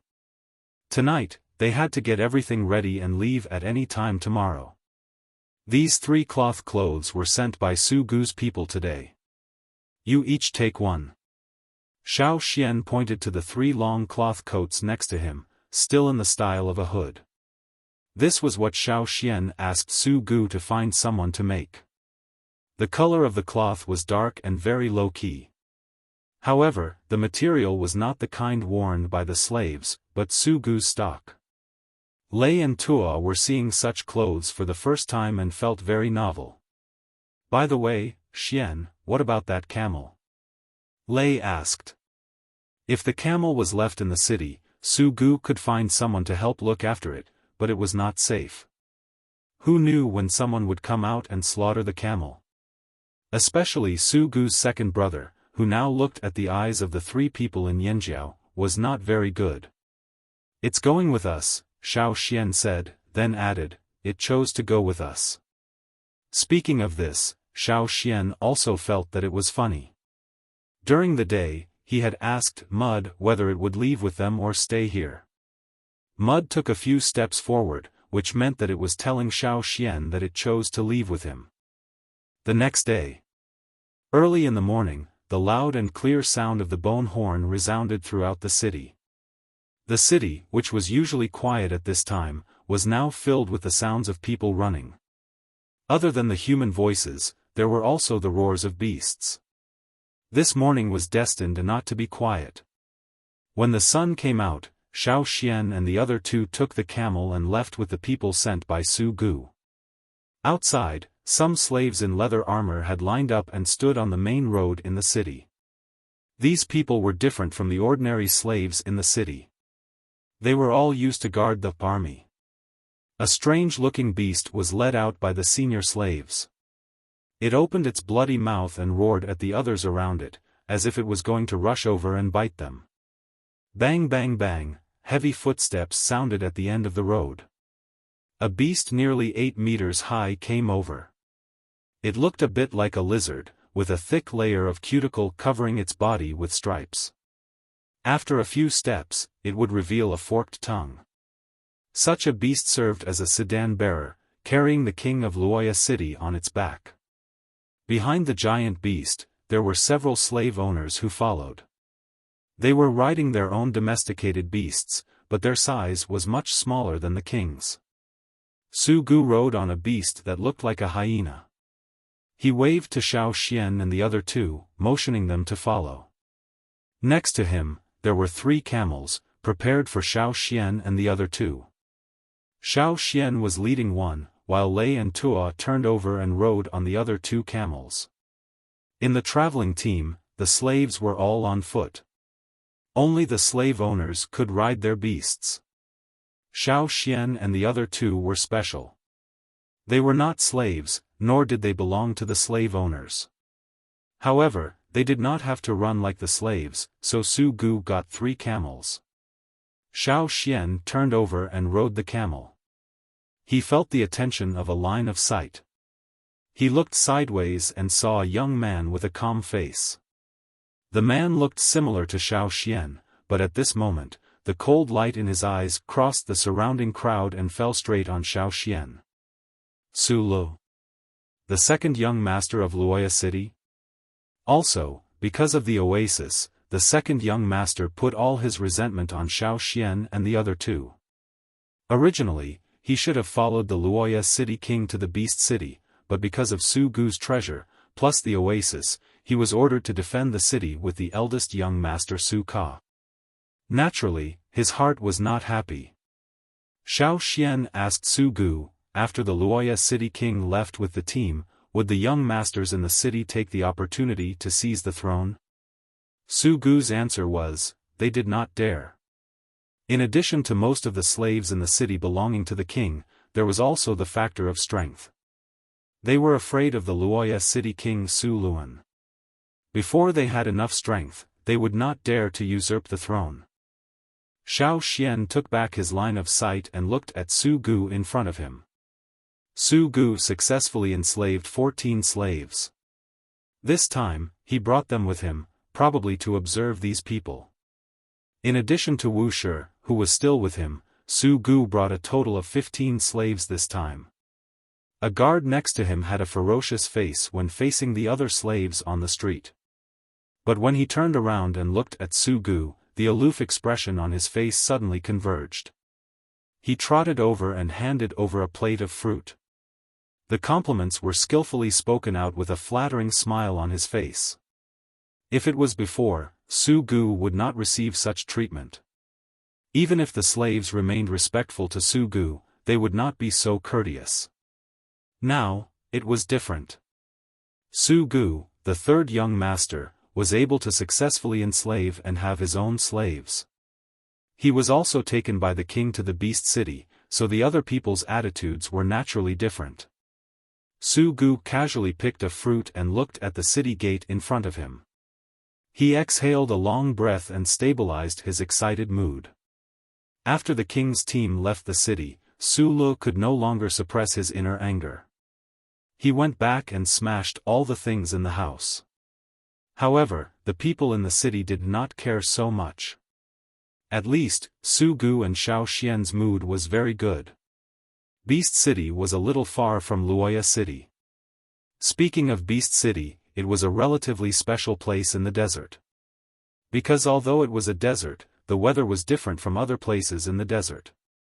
It was much cooler than other places, and the temperature was low. After all, the slave owners went to Beast City not to suffer, but to enjoy. Chapter 3:11. Above the desert, the team of Luoya City had been walking towards the target. The team of more than 2,000 people was comparable to the previous Yanjiao tribe's entire tribe. In the middle of the team, a huge beast was walking with tortoise steps. Xiao Xian could clearly hear the friction between its huge claws and the yellow sand. There were also some beasts around that were led by the slaves. Sometimes, when they saw an active desert beast not far away, they would make a ruckus and then be violently suppressed. Even the one that Su Gu was riding needed Su Gu to suppress and appease from time to time. In contrast, among the beasts in the team, the quietest and calmest was probably the camel that Xiao Xian and the other two were riding. It was not known if they were really calm, or if their nerve reflexes were slow. The air was no longer as hot as it was at the beginning, and there was still some coolness in the afternoon. This was the 10th day since they left Luoya City. Among the slaves walking in the team, there were also some who couldn't bear it and fell down for various reasons. Basically, they couldn't get up after falling down. In the slave owners' team, there was a fixed rule. Those who fell down and could not get up in a short time would all be fed to the beasts. The tribe had never been so cruel. Even if Xiao Xian and the other two were not used to it at first, the days gradually passed and they became numb. This was the rule of the slave world. It was not known if those who died for various reasons would regret their original choice before they closed their eyes. "We're almost there," Su Gu whispered to Xiao Xian and the other two. Over a tall old sand dune, they stood on the sand ridge and looked around. Between the yellow undulating sand, there were many white places, which were snow. The wind that blew in his face was still cold and frothy. It's snowing here?" Lei looked at the place in front of him in surprise. He thought that in such a place, in such a season, even if the temperature was low, there would be no snow. After all, in his impression, the desert was a hot and dry place during the day. But now, his impression was overturned.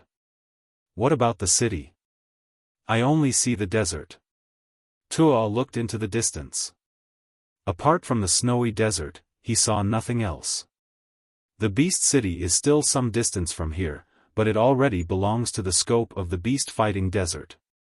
Su Gu told the three of them what he knew. Although there was a lot of snow in this area, the air here was still dry. The air was too cold and dry to melt the snow on the ground, so the snow directly evaporated into water vapor. However, snow was the only source of water in this beast-fighting desert. The walking beasts bowed their heads from time to nibble on the snow to quench their thirst. They could open their stomachs to drink water, but they could not eat the snow. Nibbling too much snow at one time would make them sick or even die. Therefore, the people and beasts in the group would pick up some snow from the ground and chew on it after walking for a while. There was no shortage of water here, but it was too cold. Those with weak constitutions would not be able to withstand it. Some birds could be seen flying in the sky in the distance, but they were not wild birds. They were domesticated birds from other cities. They were probably scouting the surroundings to see which teams had arrived. Xiaofan was listening to Su Gu talk about the desert when he heard an eagle's cry in the air. "Only Cha-Cha. Someone is coming," Xiaofan said. Su Gu believed in Cha-Cha's judgment. Saying, "Someone is coming here, it must be in the form of a large team." "Which city?" Su Gu wondered. Next to him, Wuxia thought of something and his face changed. He walked a few steps and went around to the other side to face the team. "Third young master, be careful. They may be people from Baishur City," Wuxia said. Baishur City and Luoya City's walking routes and destinations were not the same, but if the routes of the two sides were compared, one would find that there was an intersection. At this moment, they were just at the intersection. It was really a narrow road for enemies. The team was still moving forward at the original speed. The people of Luoya City would not avoid meeting old enemies. In that case, they would be regarded as afraid. Where would the king's face go? Above the ridge in the distance, there was a team's shadow. Roar, a beastly roar that sounded like muffled thunder came from that direction. Even from such a distance, they could feel the impact of a heavy hammer. "It's the Baishur King's riding beast," Su Gu said. He still had some impression of that cry. The huge figure of the Luoya City King's riding beast finally appeared in everyone's sight. Similar to the team on the Luoya City side, there were many other beasts of different sizes around the king's riding beast. Some were pulled by the slaves for the beast city, while others were the slave owners' mounts. Xian, Tuo and Lei looked at Xiaofan. "Let's take a look first." Xiaofan knew what they were going to say. Yinjiao's trader was likely to be in that team. The two teams' walking routes were almost in an X shape, and at the moment, they were at the intersection. The other side seemed to speed up a little, not wanting to miss this side. As the two sides got closer and closer, the fighting beasts on both sides seemed to have been injected with chicken blood. No matter how many slaves pulled them, they bared their teeth and roared at the other team, as if they wanted to rush up and bite. As they got closer, both teams began to be alert. Xiaofan saw that the slaves of Luoya City had picked up wooden and stone shields, and the archers were also ready. Was this a fight before entering the city? Xiaofan motioned for Lei and Tuo to pay attention. The slaves of Luoya City would protect the slave owners, but they would not care about the three of them. Roar, another beast roared. Because this time it was closer, it was deafening, and the impact was stronger. Roar, the Luoya City King's riding beast was not willing to fall behind and roared back. Whoosh! Whoosh! Whoosh! Almost at the same time, from both teams, hundreds of arrows were shot. Among them, there were also spears with greater impact. The senior slaves guarded the slave owners' sides, and the slaves of the slave owners also seized the opportunity to show their loyalty. The more dangerous the situation, the more opportunities there were. The newly enslaved slaves around Su Gu were like this. They could not wait to squeeze in and block for Su Gu. Wherever they saw an arrow, they would gather there. They were afraid that when the chaos was over, there would be no arrow on their wooden shields. There would be no trace left, which meant that they did not do their best. Because they all went to the slave owner's side, Xiaofan's side immediately became empty. Xiaofan supported himself with one hand on the camel's back. His body jumped from the camel's back and flipped over. His other hand waved the stone knife in his hand, picking up the arrows that were shot over. After picking up a round, Xiaofan did not continue to stay on the camel's back. After landing, he blocked the arrows that were shot over. He did not like to use a shield, and in such a situation with such a degree of attack, using a shield would make him feel restrained. This was a habit that the Yanjiao people had developed. Holding the knife, Xiaofan's eyes were cold. The stone knife that he quickly waved seemed to explode into a group of gray light. In an instant, everything around him was shrouded in it. Not a single arrow was shot in, and if people were involved, they would undoubtedly suffer a bloody storm of blade killings. The camel behind Xiaofan was still holding its neck high, calmly looking around. In its spare time, it was in the mood to lower its neck to turn over some snow on the ground.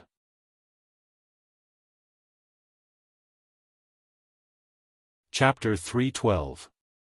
The teams on both sides were closer. Boom! Boom! Boom! Xiaofan shot another round of flying arrows, grabbed a few arrows in the air and sent them back. He did not look at the archer who was shot over there. As the team approached, the fighting beasts on both sides could not bear it. The smell of blood in the air stimulated their madness. The slaves, who had been desperately pulling the fighting beasts before, now began to weaken the pulling force. The restrained fighting beasts felt that the pulling force was reduced. This was like a signal for them, as if they heard the horn to attack. They roared and showed their fangs and claws, rushing toward the other side. The roar of the beasts was more intense, and the sound of biting covered the screams of the slaves. The smell of blood was stronger, and they did not know whether it was the blood of their companions or the snow and sand that hit their faces. Above the white snow and yellow sand, the blood was splashed all over the ground. Looking carefully, it was the lower-level slaves who made the move. The higher-level slaves did not make a move. They either just protected the slave owners or watched from the sidelines, like watching a play. Their masters, the two big slave owners, were sitting on their respective riding beasts. They were also in a good mood, holding the thin, handicraft-like colored pottery with strange patterns, tasting the fruit wine inside. It seemed that everything that happened around them was an appetizer. The more intense it was, the more they were in the mood to taste the wine. The bloody scene was just a factor to liven things up.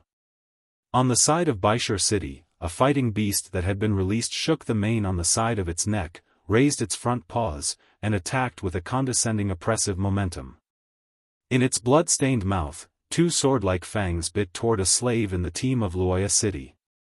The slave of Wuxia city, on the other hand, held the rope of his own fighting beast with one hand and clenched his spear with the other hand. He rushed toward the other side, almost trying his best to stab, but it was picked up by the other side with a spear. Looking at the two big fangs getting closer and closer, the slave who was leading the fighting beast thought he would be bitten to death.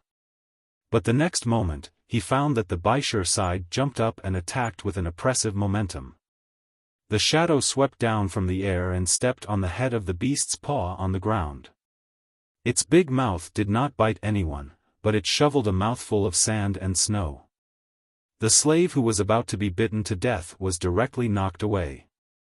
This was not the end.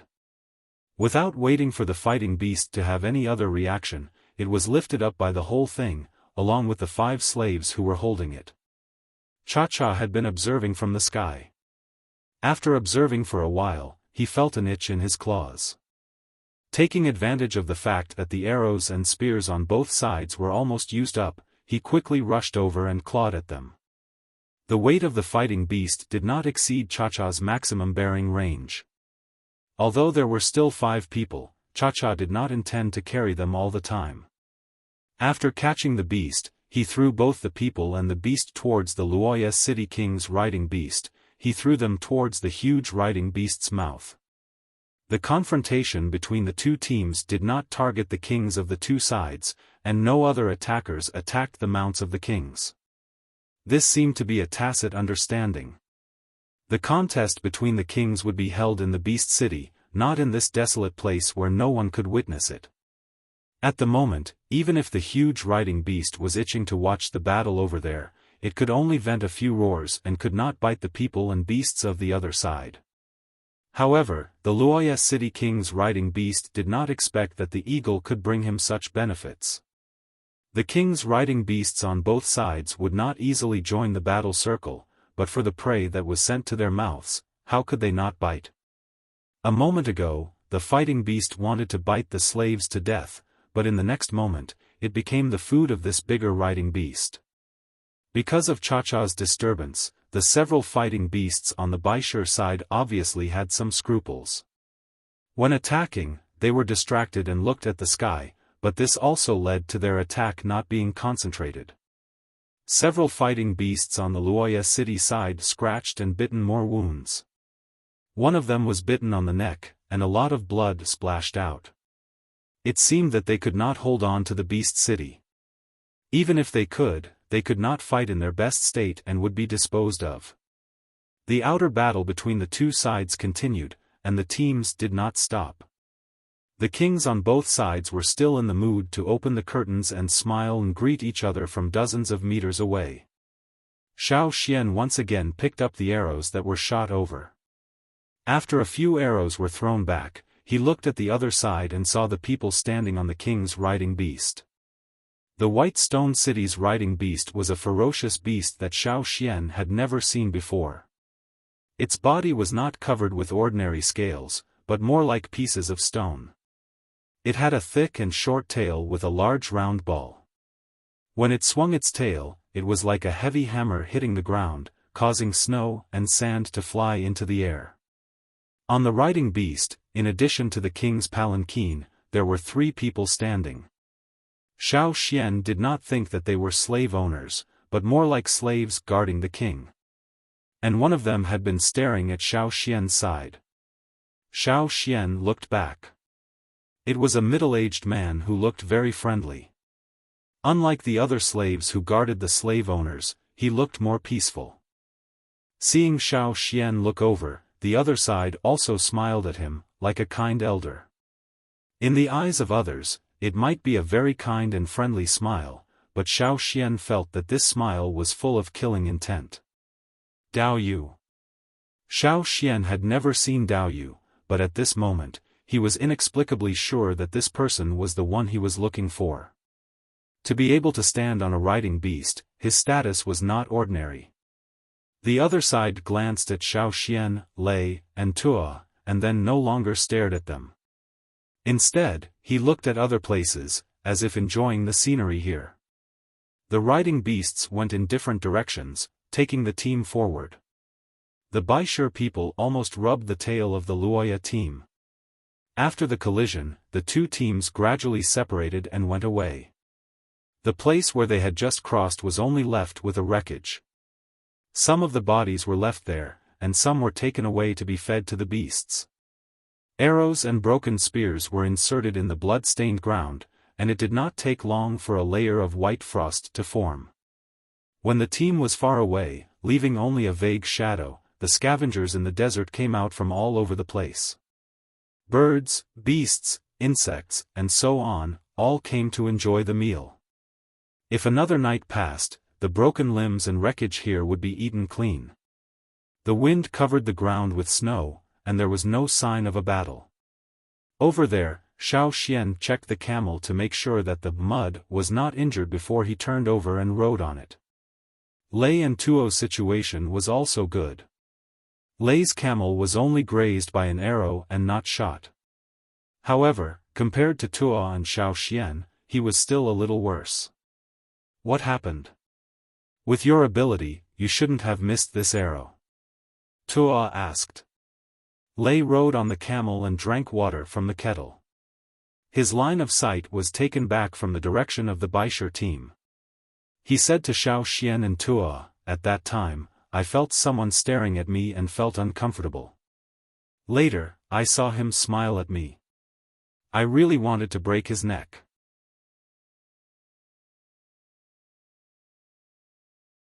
Chapter 313. When they were told by Xiaofan that the person who had been paying attention to them during the chaos might be the traitor of the Flaming Horns tribe, Lei and Tuo both thought that if at that time they had directly rushed over and killed the traitor, that would have been good. No wonder I thought that man looked strange. Tuo said. If I knew, I would have gone over and twisted his head off. Lei felt very regretful. However, they also rationally understood that at that time, the success rate of rushing over was not high, let alone killing Dao Yu on the spot. Moreover, Xiaofan felt that Dao Yu's strength was not necessarily weaker than theirs. It was even likely that he had the strength to match a senior totem warrior.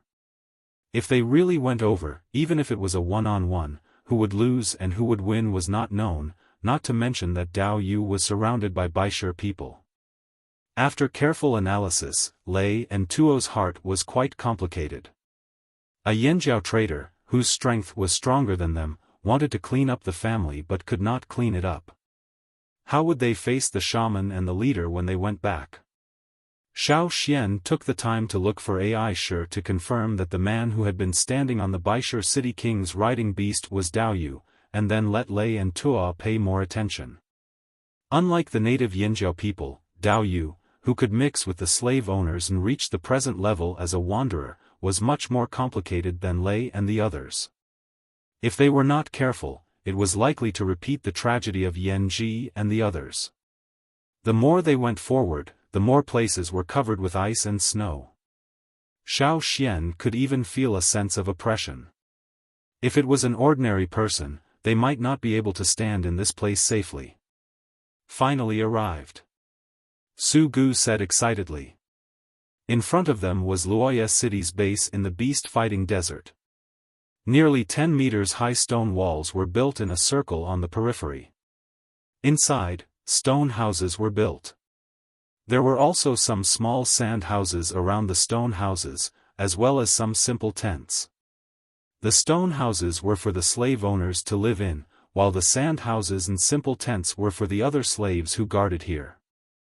Xiaofan and the other two followed Su Gu and lived together in a stone house. The 10 slaves that Su Gu enslaved were also brought in to serve Su Gu. Although this was not Luoya City, it was just a stronghold in the beast-fighting desert. However, in the construction of the stone house, a lot of thought was put into it. Many pieces of monolith with a length of several meters were built into a double-story stone house with a height of more than 10 meters in the center. It was a place for the king to live. Naturally, it could not be shabby. At the same time, it also represented face. If people in other cities saw that the king of Luoya City lived in an ordinary stone house with a height of 3 or 4 meters, he would be laughed at. Su Gu originally circled an open space around the stone house to let Cha-Cha rest here. Unfortunately, after entering this cold place, Cha-Cha's spirit was too high. It not only liked the weather, but also the atmosphere, tension, blood, and various beasts. Every time it disappeared and reappeared, there would always be some injuries on its body, but its spirit was very good. Seeing it play so happily, Xiaofan also let it be. As the people of the Hui tribe said, the growth of the giant mountain eagle should be accompanied by all kinds of challenges. Xiaofan was relieved that Cha-Cha had another reason. It had a lot of thoughts and knew how to weigh the pros and cons. If it could not win, it would run away and not die. Xiaofan and the other two's room was not far from Su Gu's. Because of the power of slavery, Su Gu trusted Xiaofan quite a bit. As for how much of this trust was sincere, it was not certain. But at present, the cooperation between the two sides was smooth. What do you think? Su Gu asked Xiaofan and the other two. Not bad. Xiaofan said. Perhaps some people were not used to such a cold, but that did not include the native Yanjiao people. Su Gu looked at Xiaofan and the other two, and determined that the 3 people really did not care about such a cold. Their condition was also good, so he happily said, "That's just right. Let's go out for a walk. I haven't been here for several years. I almost forgot what the Beast City looks like. I don't know how much has changed inside." For the memory of the Beast City, Su Gu's deepest impression was that it was full of primitive, violent and bloody scenes where power determined everything. His heart was hot. When he heard that he could go to the slave owner's Beast City, Xiaofan and the other two were also very excited. Seeing Lei and Tuo looking at him expectantly, Xiaofan nodded. "Then thank you, third young master." Xiaofan knew that with the identity of a tribal person, he could not enter the city. He still had to borrow Su Gu's identity. The Luoya king was not strict about Su Gu's whereabouts. In other words, he was more willing to see Su Gu contact the young masters of other cities, which was also a kind of interpersonal relationship and communication. With a few slaves, as well as a few high-level slave guards sent by the Luoya king, Su Gu rode a domesticated beast and went to the Beast City. In the world of slave owners, identity was a very important symbol. If they were slaves, they would be regarded as dust. Even some of the lower-status slave owners would not necessarily get much attention. For his partners, Su Gu still took care of them. He gave Xiaofan and the other two a riding beast to ride. Here, camels were inconvenient, so they could only use fighting beasts. In any case, this also told others that these three people were not slaves. The Beast City was not far from the stronghold of Luoya City. After their identity was verified at the city gate, the guards outside the walls of the Beast City did not pay much attention. "Who are the guards in the city?" Xiaofan asked. "Most of them are people from the three cities of Rock Tomb, Fire Hill and Snowfield. These are the three major cities in the desert, and the Beast City was also built by them," Su Gu said. Xiaofan had long learned about the three authoritative cities in this desert from the information provided by Su Gu. The surrounding atmosphere was already a lot more complicated. Xiaofan did not ask more, and paid attention to the surrounding situation. In the middle of the city, there was a high field, like a giant beast entrenched there. It was also the symbol of the city, the Colosseum. However, that place would only be opened when the kings of each city were involved. The other slave owners would not open it for small fights. There was a bloody smell in the air. Some were fresh blood, while some were more old. Perhaps, this was the smell of the city. Taking a deep breath, Su Gu sighed, "It's really nostalgic." At this moment, several figures rushed past Xiaofan's group, and the slaves on the edge were almost kicked. Xiaofan noticed that those people were riding a kind of gerbil that was taller than a person. They moved forward quickly, but he did not know which city they were from. "Quick! The people of Rock Tomb and Fire Hill are fighting!" Some of those people shouted. "Wait, I'll go too." There were people following behind. Su Gu was still angry because of the behavior of those people. When he heard this, he immediately threw away his anger. "Go, let's go and see." Su Gu looked forward to it.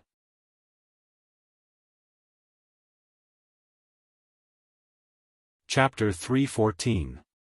They followed the people riding the big gerbils to the Colosseum pit over there. In addition to the slave owners at the city king level, the other slave owners usually played in the Beast City and were held in the Beast Pit. In the Colosseum, in addition to the huge Colosseum in the city, there were many sunken pits. Just as those people said, it was in a pit nearby. Because it was the fight between the two cities of Rock Tomb and Fire Hill, whether it was to watch the excitement or to make friends, they all gathered there. When Xiaofan's group arrived, there were already a lot of people gathered around the huge pit with a diameter of nearly 100 meters and a depth of about 30 meters. Because many of the beasts used for riding were easily manic after being close to the pit, the slave owners would let the slaves look at them while they walked over and stood next to the pit to watch at a close distance.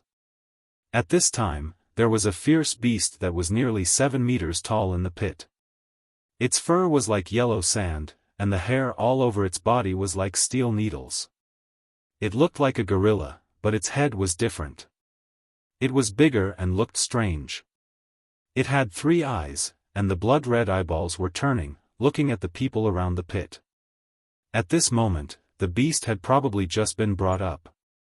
Before, it had been restrained and suppressed by the slaves. After making a ruckus, it was breathing heavily. Listening to the sound, it was like the sound of rolling boulders, which already gave people a kind of oppression. Probably the surrounding spectators made its mood more irritable. The bloodthirsty and violent color in its 3 eyes was even more intense.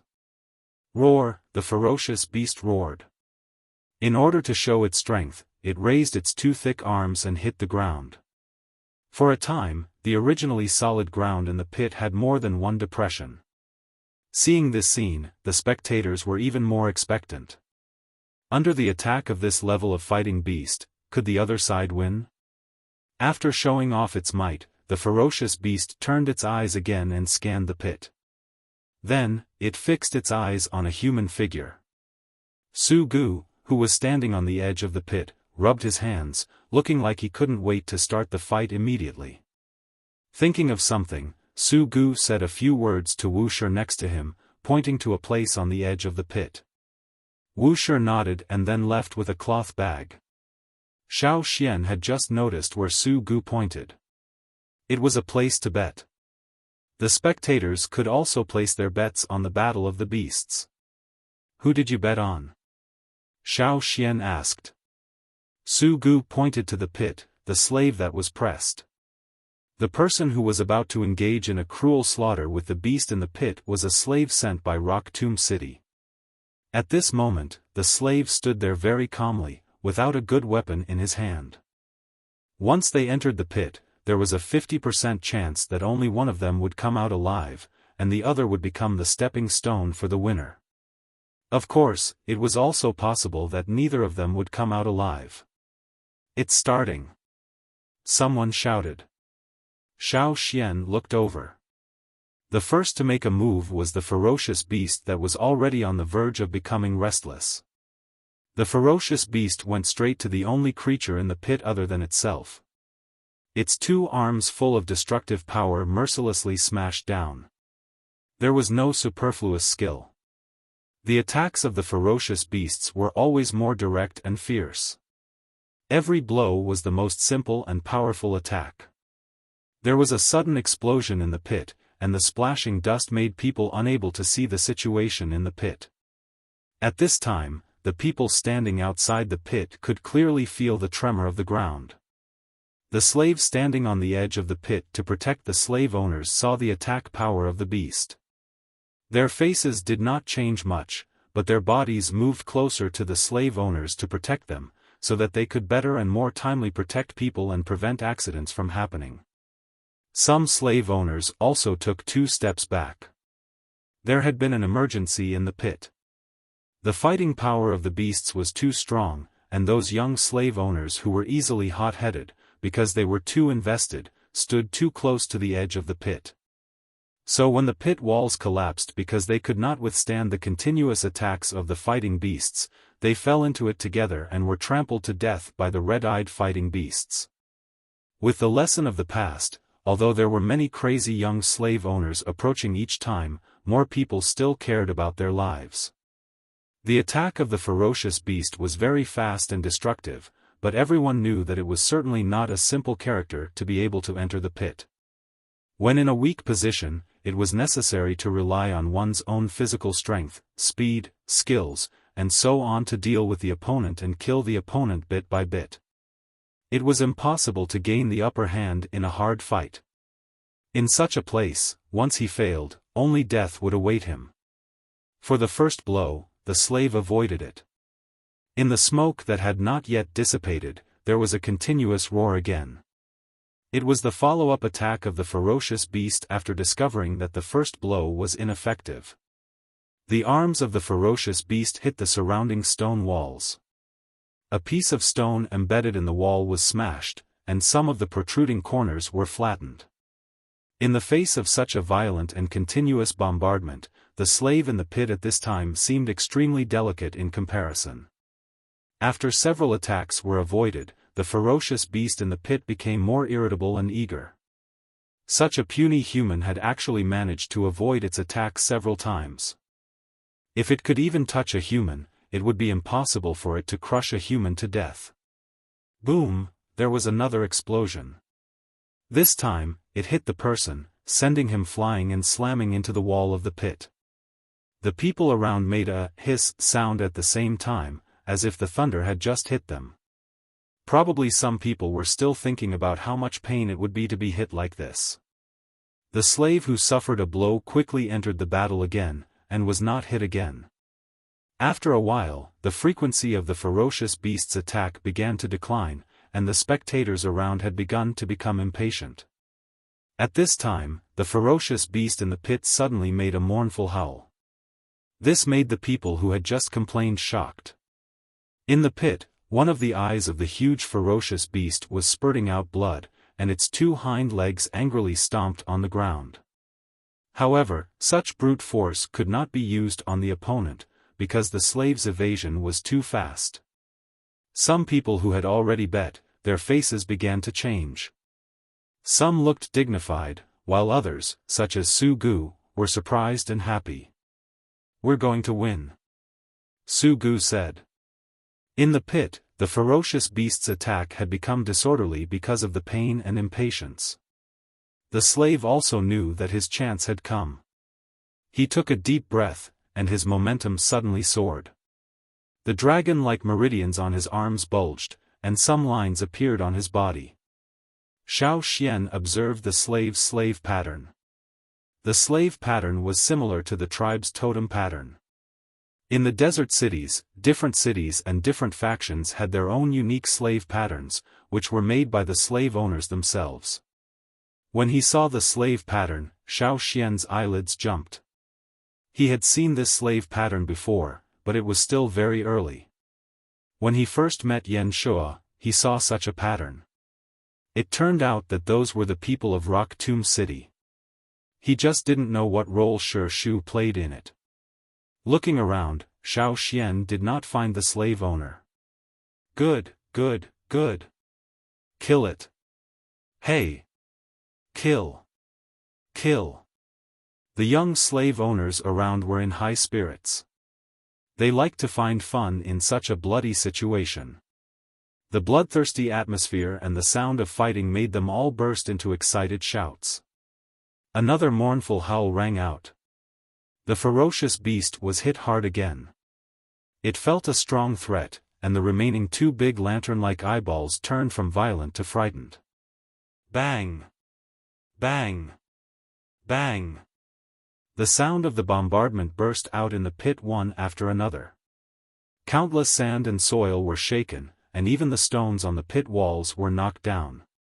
The scattered smoke and dust covered the battlefield in the pit for a while, making it difficult to see the situation inside. However, the increasingly strong smell of blood and the constant roar of the ferocious beast stimulated the young slave owners around the pit. Boring, Lei said. Lei's voice was not loud.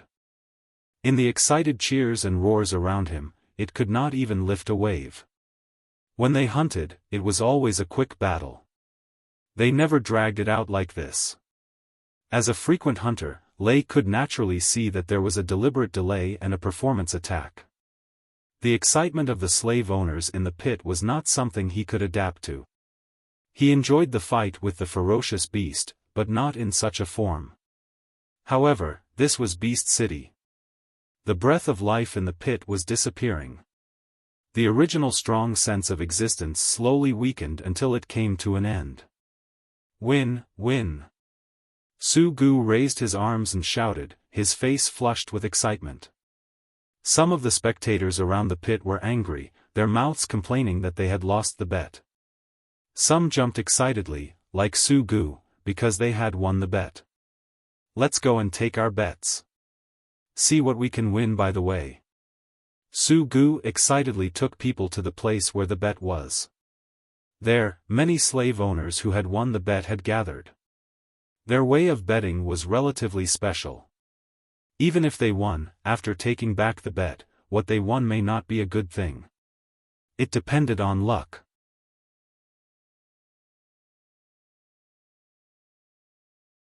Chapter 3:15.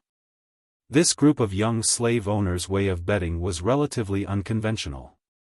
The loser's bet could no longer be recovered, while the winner would recover their own bet and then recover the spoils of war, which was the loser's bet.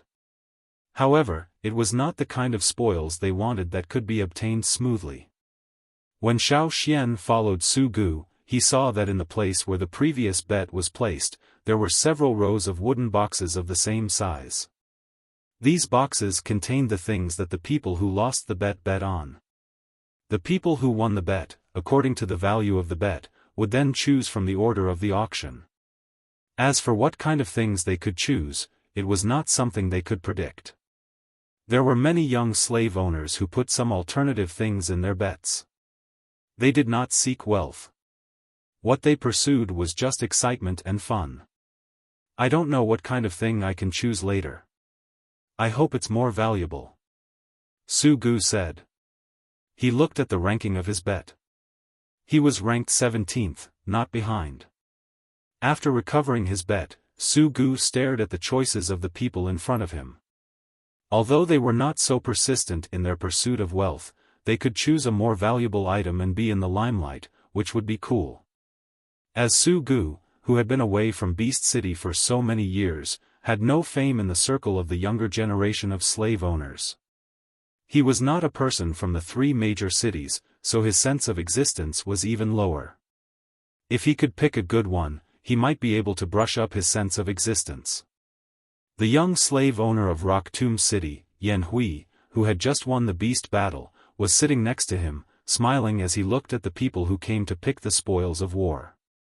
He was probably in a good mood after winning a game. If the value of the things in the box chosen by the people in front of him was not high, he would comfort them with a few words.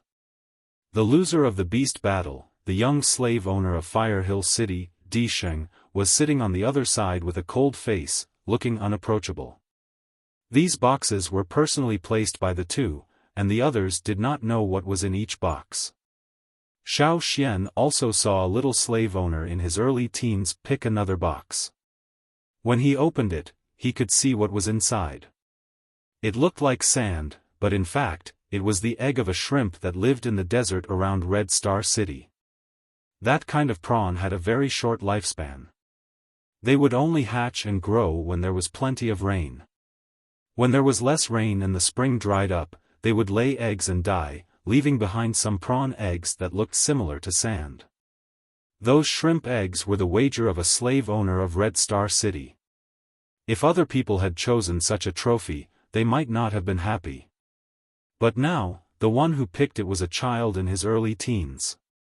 He was very satisfied with this kind of food trophy. Yan Hui and the child exchanged a few words. The child, who was holding a box of shrimp eggs, was so excited that his face turned red. It was probably his first time here, and it was also his first time coming into contact with people from the three big cities. Su Gu did not pay much attention to that side. He was a little nervous. Xiaofan, what do you think I will pick? Su Gu asked. How would I know? What do you want? Xiaofan asked. Of course, it's the best. Su Gu was even more excited and nervous. Xiaofan looked and said, I don't know what is the best. If you were to choose, which one would you pick? Su Gu asked. The third in the first row. Xiaofan answered. Su Gu looked at the boxes placed over there. The people who picked in front chose the second row more, while the first row, which was closer to them, was chosen less. Perhaps everyone subconsciously felt that it was better to have something further away. Why? Su Gu asked. Intuition. Although he said so, in fact, Xiaofan looked at it with a special vision. He could not see what was inside the box, but he could see that the box emitted the brightest light. Xiaofan did not explain much, and Su Gu did not have time to ask again. The other side had already called his name. Luoya City's Su Gu. Hey, you're here.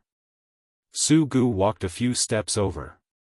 For Su Gu's unfamiliar face, many of the slave owners around did not care. Moreover, Luoya City was not a powerful city in this vast desert.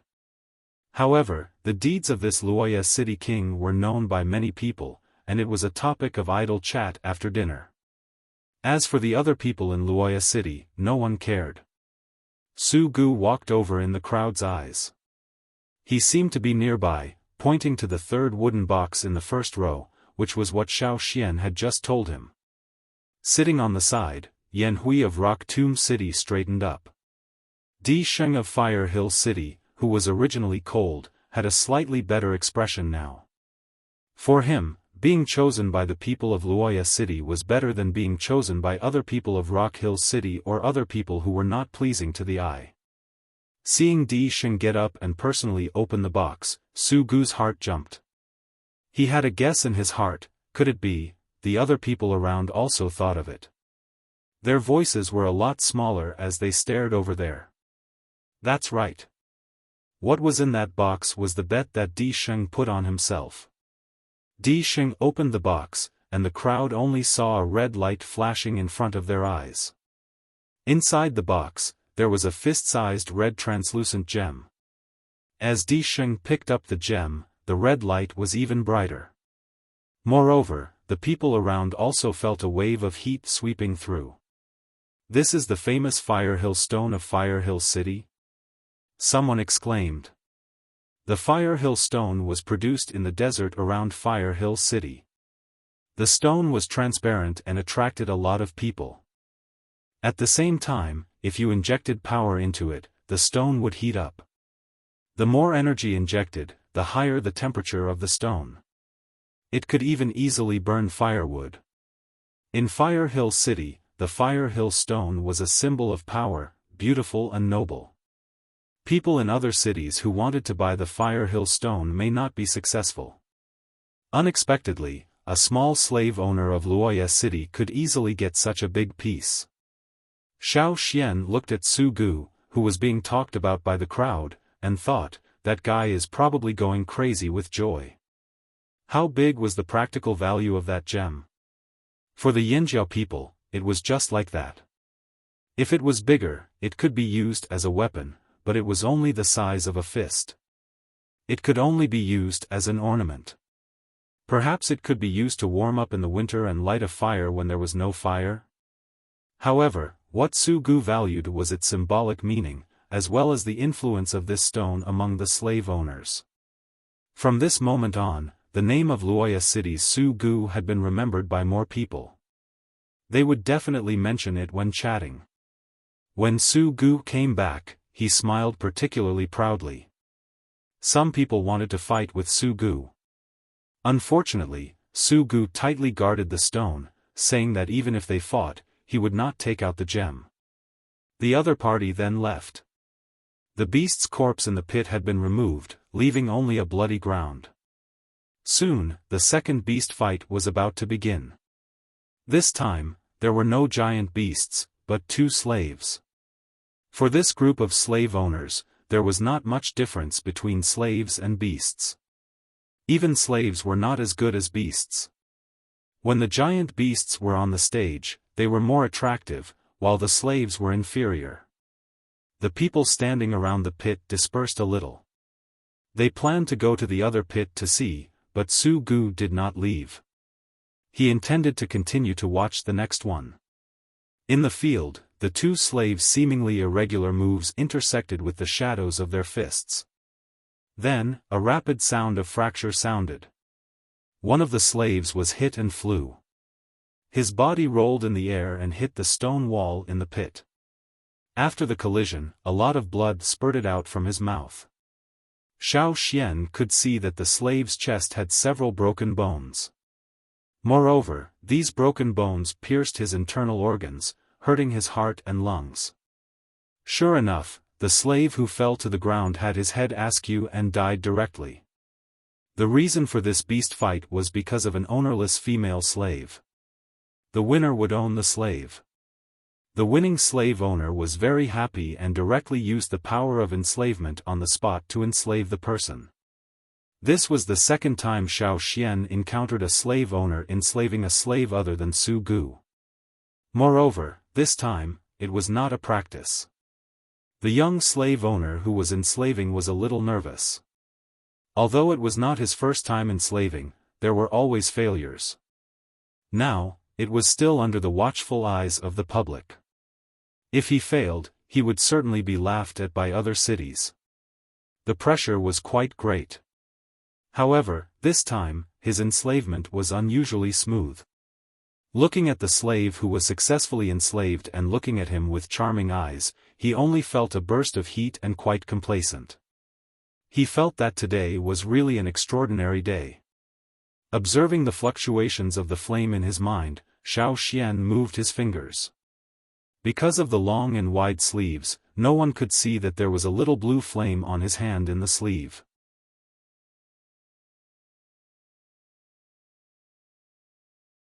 Chapter 3:16.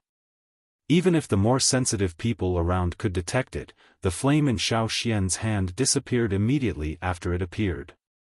They simply could not find the source of this energy fluctuation.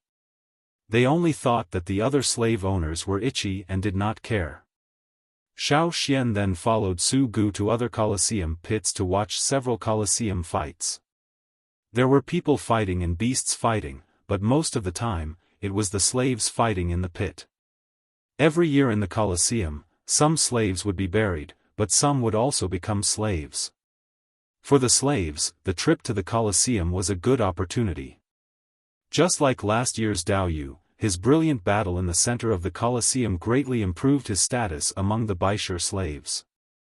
After Su Gu made several bets, he won and lost. If he won, he would let Xiaofan help him pick a box, which made him fiercely in the limelight. However, Su Gu was not too stupid. He knew that he could not go overboard. Several of them were his own choices. Although the things were a bit worse, it could reduce some people's doubts, so it was worth it. What's more, his harvest today was far beyond his expectations. Xiaofan helped, so Su Gu naturally took more care of the Yanjiao trio. He also informed Xiaofan of the news he had heard in the slave owners' circle. After returning to the camp, Xiaofan went into the house to rest for a while. He then said to Lei and Tua, "Do me a favor and watch outside the door. I have something to do." "Okay." Lei and Tua did not ask Xiaofan what he wanted to do. Usually, when Xiaofan was recording things, they would also guard outside the door. Some things were not good to be seen by the slave owners. Therefore, at this time, when they heard Xiaofan say that he had something to do, they did not think of anything else. The two men went out to get some fresh air and talk about what they saw today. If someone came to find Xiaofan, they would report it. Anyway, they would not easily let others enter the house. After Lei and Tua went out, Xiaofan carefully looked around to make sure that no one was staring here. Then he raised his hand. Today, he had seen several fights over slaves, and he had also seen the slave owners enslaving people on the spot. Every time those slave owners enslaved, there would be a flame in Xiaofan's mind, similar to Su Gu's. Although there were differences between the flames, it was not as big as the totem flames between the tribes. During the enslavement, Xiaofan clearly remembered the power fluctuations in the fireball. Every time he saw it, his impression deepened. Even when he was watching, Xiaofan unconsciously imitated it. At that time, there were many slave owners around, so he didn't try it out. Now that he was back, there was no one else around, so it was a good opportunity. Before leaving the tribe, Xiaofan had discussed the power of the slave owners with the shaman. For the tribesmen, it was hard to imagine how a group like the slave owners obtained their power and how they were given their power. However, Xiaofan was now sure that the power of the slave owners was very similar to the tribe's fire seed. Xiaofan even speculated that these two powers might be of the same origin. Taking back his thoughts, Xiaofan mobilized the power in his body. The totem flame in his mind rolled up, and the blue flame was more active. Some slender tentacles stretched out from it, then gathered together and extended. Xiaofan only felt a force from his head down, flowing through his neck, shoulders, and along the raised arm. It kept moving forward. The totem patterns on his face and other parts of the body were revealed. The totem patterns on the arm rushed to the elbow and stopped near the wrist. However, in Xiaofan's body, the power did not stop. It still continued to move forward, as if to rush out of Xiaofan's arm. Boom! There was an imperceptible soft sound. Xiaofan's palm was surrounded by blue flames. At first, these blue flames that rushed out of the palm were somewhat diffuse, as if they would dissipate at any time. But soon, they became solid and stable, clinging to Xiaofan's palm. Xiaofan looked at the flames coming out of his palm. This was different from when he used the tribe's secret engraving technique to engrave Caesar. At this time, there was no totem in his hand. It was also different from the situation at that time. It was more overbearing, more powerful, and less approachable. Withdrawing his power, the blue flame in his palm disappeared. Mobilizing his power, the blue flame appeared. Back and forth several times, Xiaofan used it more skillfully. Was this the power of the slave owners to enslave their slaves? He just didn't know if they could really enslave them. After thinking about it, Xiaofan wondered if he should be like Su Gu, getting a small biological body to practice. His eyes swept around the room. Then, Xiaofan found a black beetle coming out of a hole in the corner. The beetle that crawled out of the hole was originally going in another direction, but it was intercepted by Xiaofan. Xiaofan looked at the beetle that was not as long as his little finger. He felt that the insect was very familiar, but for a moment, he couldn't remember what kind of beetle it was. The beast city was located in a desert with a relatively low temperature all year round. He didn't expect these insects to come out in such a cold day, which was extremely rare in other places. However, there were many unusual creatures here, so Xiaofan no longer thought about it. Instead, he turned to think about using it to try out the newly learned method of enslavement. He didn't know if it would work. Let's try it. Xiaofan mobilized the power in his body, feeling the tentacles formed by the blue flames extend again through his arm. The solid blue flame appeared in his hand. Xiaofan looked at the beetle on the ground, which could be crushed with a finger. He reached out and touched it. At the moment of contact with the beetle, Xiaofan seemed to see a flaming tentacle stretching out to the beetle, like a binding. The struggling beetle, with the binding of those tentacles, became smaller until it stopped moving. When everything stopped, the blue flame in Xiaofan's hand had disappeared. Everything around him was the same. The only difference was the small black beetle that stayed obediently at Xiaofan's feet. Was it successful? Xiaofan looked at the beetle at his feet and determined that it was not dead, just obediently staying in place. Insects were not like humans, let alone this kind of low-level insect. They couldn't speak, couldn't express themselves, and couldn't communicate. Therefore, Xiaofan didn't know if this first attempt at enslavement was successful or not. If it was successful, how successful would it be? The turtle that Su Gu enslaved for the first time was already in the pot. This beetle didn't even reach the level of being in the pot. Xiaofan didn't intend to crush it for the time being, so he just left it for observation. The beetle probably sensed that there was nothing else, so it went back to the hole. The ground was not paved with stone slabs, but sandy soil. It was very common for insects to make holes. Xiaofan also didn't want to block the wormhole. Watching the beetle go to the hole, Xiaofan got up and planned to go out to get some fresh air. However, after taking 2 steps, Xiaofan suddenly thought of something. He jerked his head to look at the beetle that was walking toward the hole. The muscles on his face twitched twice. He wanted to laugh, but he was helpless and also a little embarrassed. He remembered why he felt that the beetle was familiar. Although the beetle in front of him looked a little different, it was still very similar to the insect in his memory. As for the beetle's name, it was a scavenger in nature, known as the dung beetle.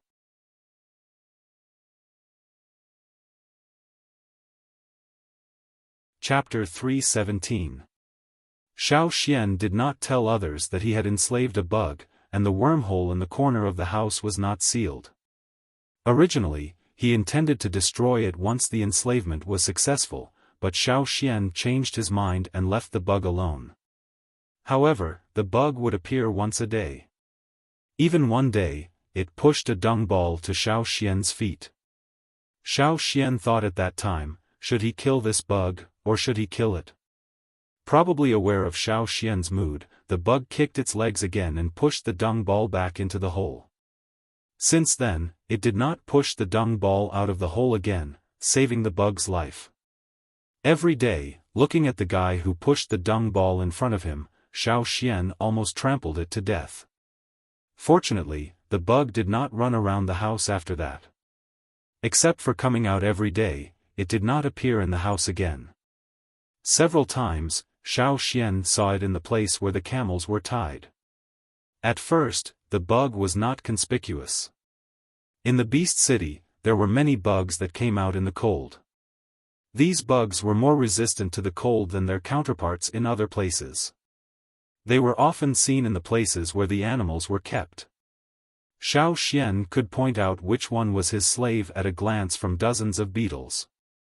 As the days passed, Xiaofan found that the bug's growth was very fast, much faster than its peers. In less than 5 days, it had grown more than twice as fast, and even showed signs of continuing to grow. This bug, in addition to its size, also began to change in appearance. Originally, it was black all over, but now it had become blue. Xiaofan also wanted to try to unlock the lock on this slave, but he did not understand the process of unlocking it. He had never seen Su Gu unlock his slaves, so after some consideration, he gave up the idea. Another 5 days passed, and the blue on the beetle's body was deeper and purer.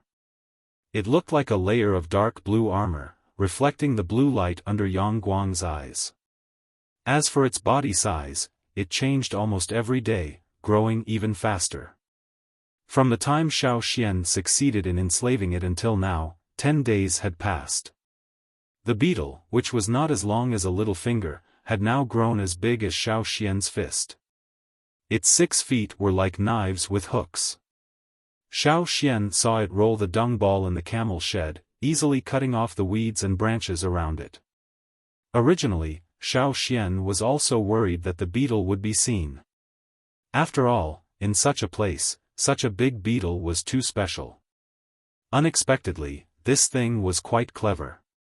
When someone passed by, it quickly hid and slipped into the haystack, leaving the dung ball, which was obviously bigger than the others, there. Fortunately, the slave who took care of the camel did not notice it. On weekdays, even if this beetle appeared in Xiaofan's room, it would only be active near the corner of the hole and would not run around. This was Xiaofan's request.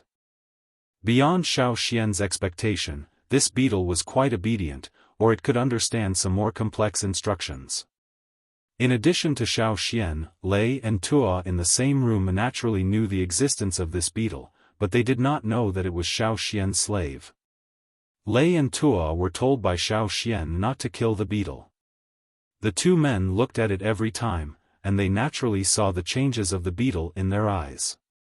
Although they were puzzled, since Xiaofan did not want to say more, they did not ask. They wondered if the bug was domesticated by Xiaofan. When it lay there motionless, the beetle looked like a piece of sapphire. "Don't say, it really looks like it," Lei said. 2 days ago, they saw a blue gem in the slave owner's bed. It was not the kind of transparent like the Fire Hill stone and fire crystal. Now, this beetle looked like that piece of sapphire. Therefore, when there was no one else, Lei and Tuo jokingly called the bug sapphire. Shouting, they tacitly agreed. Whether it was a dung ball or not, for Lei and Tuo, they did not mind. They just felt that this bug was very interesting. Sometimes, when they were bored, they would pick up a few thin branches to play with, watching those thin branches being cut into pieces. On this day, Su Gu and a slave owner in Baishur city had a fight. Xiao Xian's group also followed to watch. In recent days, Su Gu and several slave owners in Baishur city had a fight. There were wins and losses. Yesterday, he won a desert specialty and rare healing herb. After Su Gu brought it back, he gave it to Xiao Xian. Xiao Xian helped him a lot when he challenged the lute. Therefore, when Su Gu won something, he would also give a little to Xiao Xian. Xiao Xian carried a little of that medicine with him, but not all of it. It was all in the room. When Xiao Xian's group set off for Beast City, in another place not far from Beast City, there was a stone house in Baishur City Station. The doors and windows were closed, and only a few small stones gave off a faint light. There was a strange smell in the room, but the three people inside did not care. "How is it?" On the side, a young man wearing a lot of gem ornaments asked. Next to a piece of animal skin, another young man was sitting cross-legged. This person's neck had a string of bone ornaments carved into various skulls, and his eyebrows had a gloomy color. When he heard the question of the person next to him, his expression slightly relaxed. "Young master, rest assured."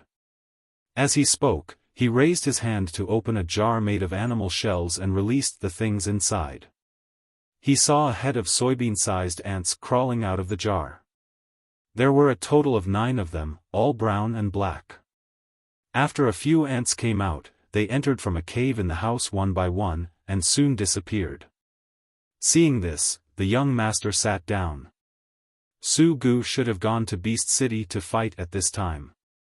He is certainly not in the house. I just don't know what expression he will have when he comes back and finds that the Fire Hill stone is missing. Ha ha ha. Because Su Gu won a piece of Fire Hill stone from Di Sheng of Fire Hill City, he was known by many people. In addition, during this time, he constantly brushed his presence. In the circle of young slave owners, the number of times Su Gu was mentioned was also more. This also made many people unhappy, including the slave owners of Baishur City who had a grudge with Su Gu. Unfortunately, Su Gu did not take out that piece of Fire Hill stone for the gambling fight. In order to teach Su Gu a lesson, the young slave owner deliberately called 2 people to come over and find a way. At the same time, he also received news that Su Gu did not like to let slaves stay in his room, so there was today's matter. Thinking of Su Gu's loss of the stone that the Fire Mound City's young master lost, the Baishur City's young master laughed again. If such a stone was lost, Su Gu would certainly lose face among the slave owners. For this group of young slave owners, face was very important. In the room, in addition to these 2 people, there was a third person, but he did not make a sound from beginning to end, just quietly listening to the conversation of the other 2 people. Under the ground, a team of 9 ants was going from the Baishur City Station to the Luoya City Station.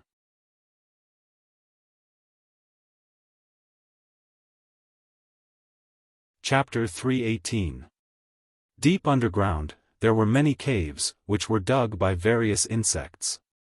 These 9 ants, in addition to digging by themselves, would also use these wormholes to move forward. The young master of Baishur took a sip of tea, looked at the man sitting on the animal skin with his eyes closed, and asked, "What did you see?" The man sitting on the animal skin was very impatient, complaining that the young master was really impatient. How long had it been? He asked 4 times already. The answer was also distracting, and the more distracted it was, the more energy it would consume. No matter what he thought, the man with the skeleton did not show any disgust on his face, but more respectfully said, "It's still moving forward." He could perceive some things through those ants, and then guide them to do things. In order to meet the young master's request, he did not hesitate to take out the sand ants that he had been raising for a long time. He was not a slave, but he had always maintained a slave-like status. Because of his own ability, his status among the slaves in Baishar was not bad. If Xiaofan was here, he would be very surprised to see the totem patterns on the young man sitting on the animal skin. This was because Xiaofan was very familiar with the totem patterns on this man's body. The totem warriors with such totem patterns were neighbors of the Yanjiao people, the Wuxia tribe. Moreover, this young man was not an ordinary warrior, but the next shaman of the Wuxia tribe. He had been in Baishar all this time, and when he returned, it was time to succeed the shaman. Why haven't we arrived yet? The young master of Baishar was dissatisfied. The other two did not make a sound. All the explanations were nonsense, and the more they said, the more the young master's temper would be. After a long time, when the young master was ready to ask for the 8th time, the man sitting on the animal skin finally said, "We're here." He had sensed through the sand ants that they had entered the Wuxia city station. Around the beast city, any station had a lot of beasts. There were a lot of insects living there, especially the kind of dung beetles that Xiaofan had seen before. They dug their holes very deep. Even if they were resistant to the cold, they would try to avoid the cold on the surface as much as possible when resting. Therefore, in the depths of every city, there were many wormholes. The team of sand ants from Baishar city entered Wuxia city through the underground interlaced wormholes. After advancing for a while, they went out of the hole to explore, determined the direction of the smell, and continued in that direction. These sand ants were raised with herbs and were particularly sensitive to the smell of herbs. At this moment, they were looking for the herbs that Su Gu won a few days ago. On that day, Su Gu's victory, as well as the spoils he won, were all planned. The role of the herb was nothing more than a positioning tool used by the people of Baishar city. However, those people did not expect that Su Gu would give the winnings to Xiaofan. Therefore, this group of sand ants finally found Xiaofan's room by following the smell. They entered the room through the hole of the sapphire collector. They followed the scent and continued forward, but they did not sense the Fire Hill stone. In White Stone City, the person sitting cross-legged on the animal skin looked puzzled. "What's wrong?" Baishar's young lord asked. "We don't have any Fire Hill stones," the person said. "How could there not be? Did Su Gu go out with the Fire Hill stones?" "No, not necessarily. Your ants may have found the wrong place. Keep looking for me." The Baishar's young lord roared. No matter how angry his heart was, the person's face still maintained respect. Yes. In the Wuxia city station, inside Xiaofan's house, the 9 sand ants circled around the house, intending to return to the same way. However, they found that the hole they came in from had been blocked. There was a beetle that was bigger than them. With a task on hand, the team of sand ants immediately showed their killing intent. They wanted to fight, but soon, they found that the opponent was too strong. In a face-to-face encounter, the head and torso of the sand ant in the front had been cut off and separated.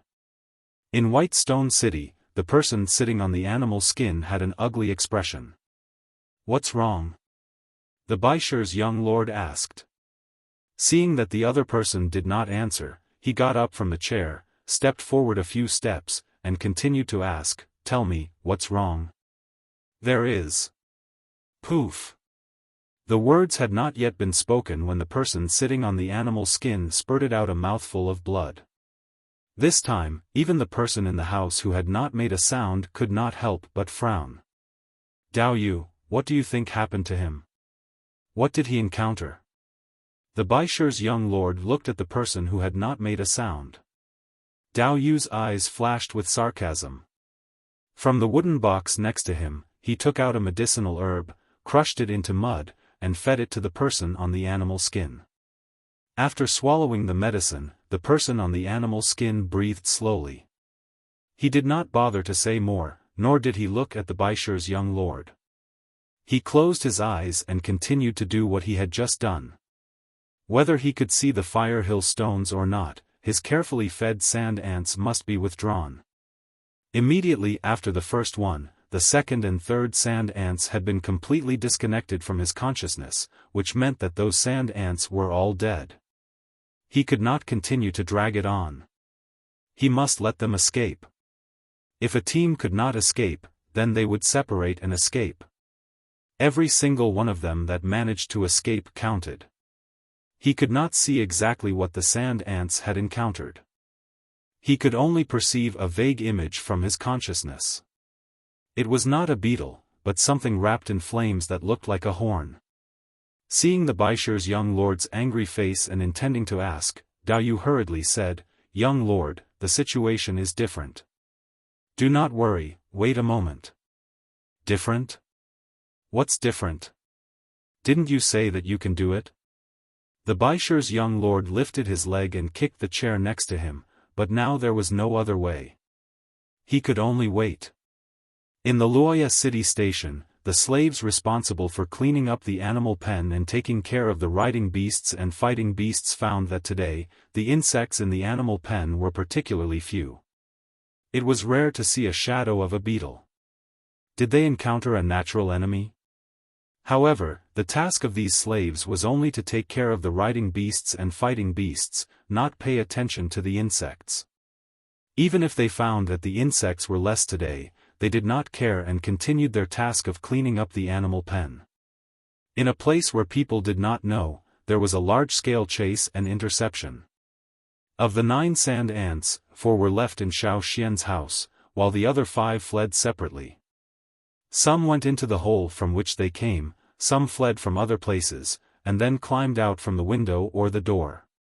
After that, they either escaped from the ground or found a hole to escape from underground. However, even if they fled separately, they could not escape the encirclement of hundreds of thousands of beetles. Especially when they drilled into the underground hole, they were directly blocked there. Poof! In the Baishur station, the man sitting on the animal skin spurted out a mouthful of blood. He looked weaker than before and his face was gray. Not only was it caused by the severing of the sand ant's consciousness, but it was mainly caused by his anger. He spent a lot of effort to cultivate the sand ants, a total of less than 20. Now, all of a sudden, there were 9 less. It was more painful than cutting his flesh.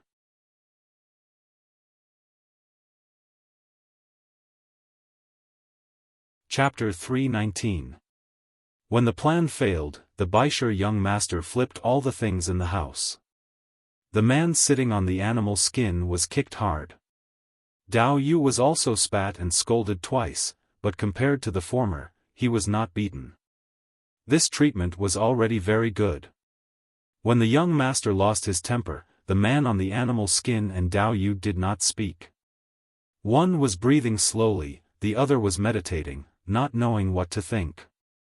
When the Baishur city's young master finally calmed down, Dao Yu moved the stone stool out from the corner and placed it behind the Baishur city's young master. He advised, "Young master, this time you failed. Next time, you can come again. Why get angry and hurt yourself?" Fortunately, the young master had almost vented his anger. When he heard Dao Yu's words, he snorted and sat down with a flick of his sleeve, hatefully staring at the man on the animal skin. Dao Yu quickly exchanged a look with the man on the animal skin, signaling him to calm down. After appeasing the young master, he asked the man on the animal skin, "What the hell is going on? I don't know exactly what happened. I only know that the 9 sand ants all died. None of them escaped." When he thought of the feeling just now, the muscles on the man's face twitched, looking a little twisted. It was really distressing. Could it be that the news was leaked? Dao Yu whispered, as if talking to himself. The Baishur young master next to him heard this and denied, "No, this is only known to the 3 of us, and the 2 slaves arranged near Luoya city. Those 2 slaves would never betray me. It's impossible for the news to leak in advance." Since it was not a slave, the three people in the house would not be stupid enough to disclose the news. Then, there must have been an accident. What did you see? Dao Yu asked the man on the animal skin. A fire. There seems to be something in the fire, like a horn. I'm not sure. But I can be sure that those sand ants definitely did not encounter an ordinary desert beast. The man said. Perhaps it was something enslaved by a slave owner in Wuxia city? The Baisher young master asked. No, it's not like a person from Wuxia city. It was not even like a slave owner. However, the man did not say the latter half of the sentence. If he said it out loud, the young master would be even angrier, and the consequence of that would be him getting beaten up alone. The young master did not have a good impression of the tribe's people. Even the people of the Wuxia tribe were treated as slaves. Looking at the difference in treatment between him and Dao Yu, he knew that he was not as good as a slave. When Dao Yu heard the words fire and horn, his eyelids moved thoughtfully. On the other side, Su Gu's battle today was very smooth. Whether it was fighting slaves or fighting beasts, he won both. He won back 2 fighting beasts that had not recognized their masters and let people bring them back together. Back at the Wuxia city station, Su Gu first let people throw the 2 fighting beasts he won into the animal pen and take good care of them. He then went back to rest. Today, he spent a lot of energy outside and was tired. If there was anything else, he would say it tomorrow. Xiaofan and the other 2 also returned to the house. As soon as he entered the house, Xiaofan felt that something was wrong. He looked around the house and saw that there was nothing out of the ordinary. The tables and stools were still the same as when he left. Even the box containing the herbs had not been touched. However, when he moved his line of sight to the corner, he found that in the corner of the hole, there was a dung ball that was about the size of the hole. As the beetle grew, the hole was getting bigger and bigger, and the dung ball piled up was getting bigger and bigger. Why did you push the dung ball out again? Xiaofan was puzzled. A few days ago, wasn't the caterpillar very obedient? Why did it push this thing into the house again today? Fortunately, it was only piled up at the hole and not pushed to other places in the house. Aware that Xiaofan was back, the big beetle also quickly appeared at the hole. It then stood upside down and kicked its hind legs, pushing the big dung ball to Xiaofan's feet. It was like taking credit. Xiaofan was still thinking about whether to get the dung and the beetle out when he suddenly saw the strange thing wrapped in the dung ball. Sand ants? Xiaofan was puzzled. When did this beetle change to eating sand ants? Moreover, he had never seen sand ants that looked like this around. Where did this beetle come from? Studying the dung ball in the house was not a good experience. Xiaofan used a branch to push the dung ball back into the hole in the corner and said to the beetle, "You can enjoy it yourself." Xiaofan did not understand the reason for the appearance of several broken sand ant corpses, but his heart raised some vigilance. Even if he was not sure whether the appearance of the sand ants was abnormal, it was always good to be careful. If the owner of these sand ants knew that his beloved had been rolled into a dung ball, he did not know whether he would be angry and spit out blood again. But there was no other way. This beetle did not wrap the corpses, it only knew how to roll the dung ball. Unable to determine the reason for the appearance of the sand ants, and unable to get any information from the beetle, Xiaofan did not think much about it. Instead, he thought about what he saw today. Today, in the Beast City, he saw a man from Shaki City enslaving a fighting beast. Xiaofan had some feelings about this. Su Gu wanted to enslave the 2 fighting beasts he won, and Xiaofan just wanted to see it again. He found that there was a difference between the slave owners enslaving people and enslaving beasts. When enslaving beasts, the process was not so complicated. It was just like determining a master-servant relationship. The next day, Su Gu went to the animal pen to enslave the fighting beasts. The fighting beasts he used in the Beast City were brought by the team, not enslaved by himself. Now, he wanted to turn the two he won back into his own fighting beasts. In this way, when he went to the beast city to fight again, he could more openly say that they were his fighting beasts. Xiaofan also followed him to the place where the two fighting beasts were kept. In other people's eyes, Su Gu was doing a favor by inviting Xiaofan to watch. In fact, Su Gu wanted to borrow Xiaofan's ability. He knew that when Xiaofan was there, his enslavement would be particularly smooth. The two beasts, one a lizard and one a scorpion, were nearly 2 meters high when they lay on the ground. Su Gu intended to enslave the first lizard beast, which was a little easier. In the animal pen, the two beasts that had not recognized their masters saw someone approaching and showed a vigilant posture. The more aggressive scorpion raised its scorpion tail and bent it forward, facing the direction of the person who came. It seemed to be ready to sting with a poisonous sting. Its two big pincers were also active, demonstrating to the person who came. Su Gu entered under the escort of the slaves. There were slaves who specialized in taking care of the fighting beasts. Those who could take care of them here must have some strength. Su Gu's enslavement required the help of these slaves. He let the people control the lizard. After determining that there was no problem, Su Gu approached, then reached out and began to enslave it. Xiaofan felt the changes in it. This was indeed much simpler than Su Gu's enslavement. Of course, it was only the process that was simple. It did not mean that it could be easily enslaved. After a while, Su Gu's enslavement was completed, and the fighting beast did not need to be controlled by the slaves for the time being. Waving his hand to let the other slaves retreat, Su Gu approached the lizard beast, intending to take a good look at it. He thought that in a few days, he would use it to fight with people. The slaves surrounded Xiaofan. No one cared about him. The slaves only needed to ensure the safety of their slave owners. As for Xiaofan, even if he was stung by the scorpion, they would not look at him more. Xiaofan went to another animal pen and looked at the big scorpion inside. The scorpion was still on guard against Xiaofan, seeming to be looking for an opportunity to attack. Xiaofan looked at the scorpion inside, but his mind recalled the change in energy when Su Gu enslaved the lizard. While he was thinking about the simulation in his mind, Xiaofan's hands, which were covered by his long sleeves, also appeared a little blue fire.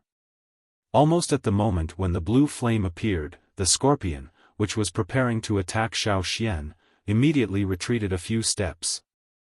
Its two big pincers also formed a shield in front of it.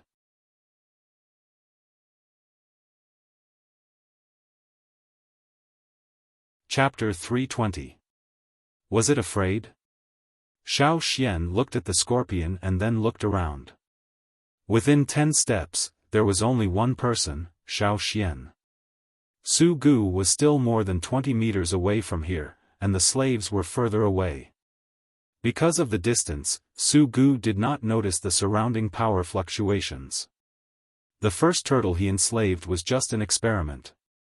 That turtle was not a fighting beast, so in Su Gu's view, it was just a wrong attempt that was better than a failed product. Now, this was a real success, so naturally, his attitude was different. Su Gu, who was immersed in the joy of enslaving his first real fighting beast, did not pay attention to Xiaofan. Taking back the flame in his hand, Xiaofan observed the changes in the scorpion. After a few breaths, the scorpion's two big pincers opened, and the scorpion's tail was ready to attack again. However, compared to the beginning, it was more afraid. It tightly faced Xiaofan's direction, but did not approach him. Xiaofan's heart moved. He did not know why, but he remembered what Lang Jie said when he was in the tribe on the other side of the river. At that time, Xiaofan was just a poor little kid in the cave under the mountain who could not satisfy his hunger. At that time, Lang Jie and the others talked about the fire. Xiaofan, who was called over, listened to them talk and laugh. Xiaofan was also puzzled. Why didn't the tribe see the invasion of the fierce beasts? Because of Xiao Xian's question, Lang Jie and the others laughed. Then someone pointed to the top of the mountain and said, because they are afraid of fire. Xiao Xian knew that the fire Lang Jie and the others were talking about referred to the fire of the fire pit. Now, Xiao Xian inexplicably thought of the words of that year.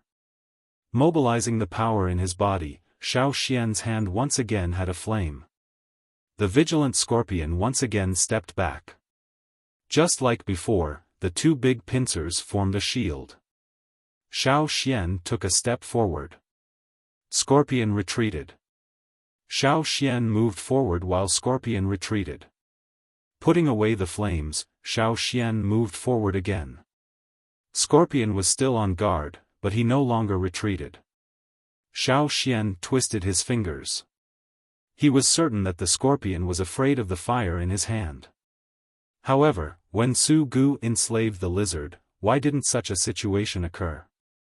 When Su Gu was enslaved, the blue flame on his hands was also very vigorous. However, these two beasts were at best unhappy and alert, far from reaching the level of fear now. Xiao Xian wanted to try more, but Su Gu intended to leave, so he had to stop. Today, Su Gu had enslaved a fighting beast, so he did not have enough energy to enslave another one. He needed to take a good rest before continuing. On the way back to the house, Xiao Xian asked Su Gu, "Is there a difference between enslaving fighting beasts and enslaving people?" Su Gu was in a very good mood these days.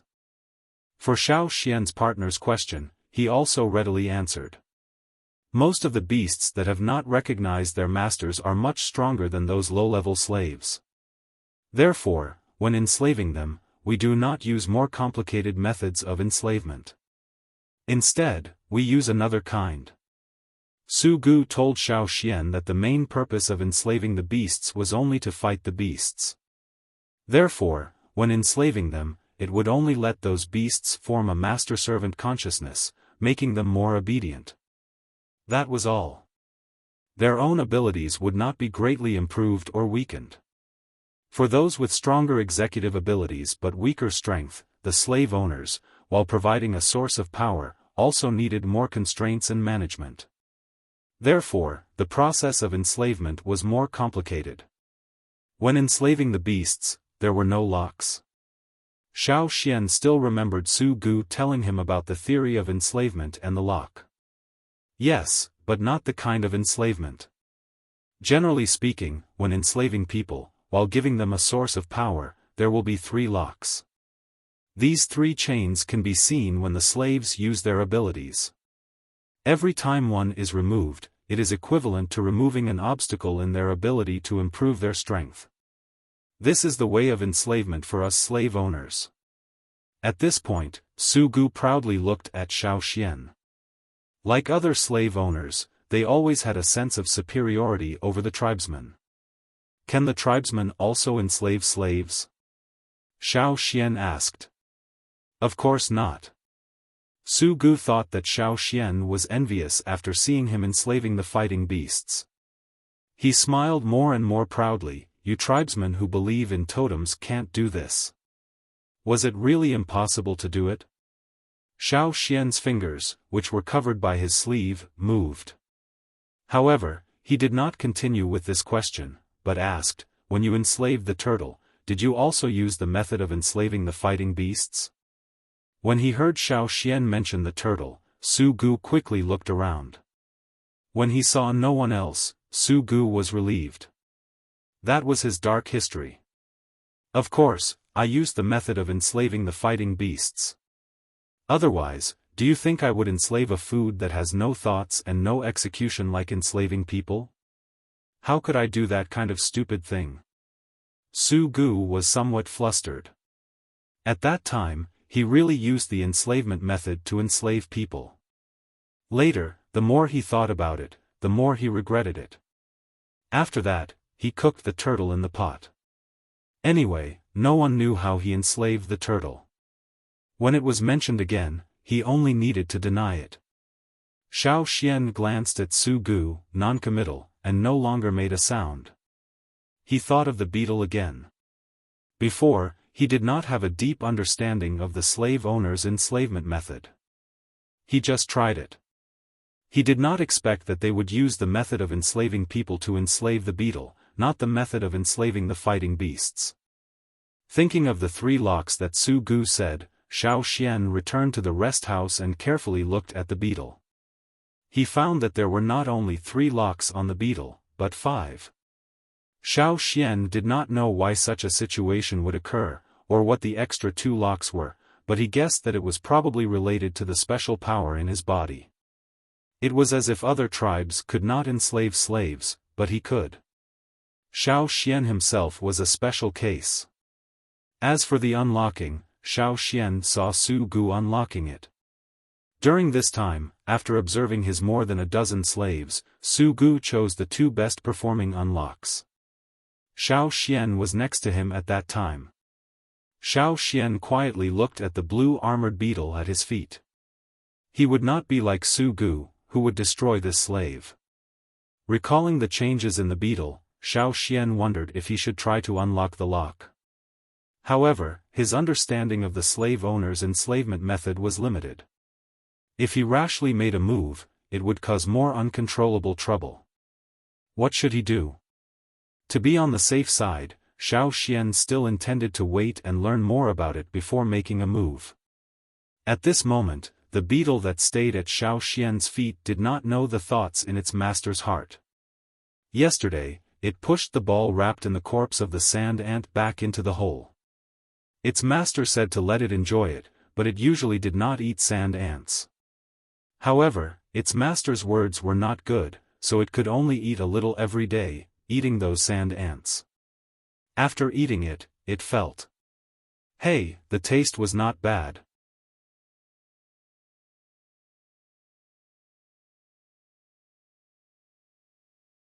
Chapter 321. Early the next morning, Su Gu called Xiaofan, and together they went to the animal pen to enslave another fighting beast. After a night of rest, Su Gu could not wait to enslave the scorpion. After not going to the beast city for 2 days, his heart was itching. However, as long as the scorpion was successfully enslaved today, he could take them to the beast city to gamble tomorrow. The animal pen was still the same as yesterday. There was nothing unusual. Knowing that Su Gu would come today to enslave the fighting beast, the slaves who took care of the animal pen were already waiting there. Xiaofan looked around. Since coming to this place, he had not seen the Luoya city king. It seemed that the whereabouts of each king was always unpredictable.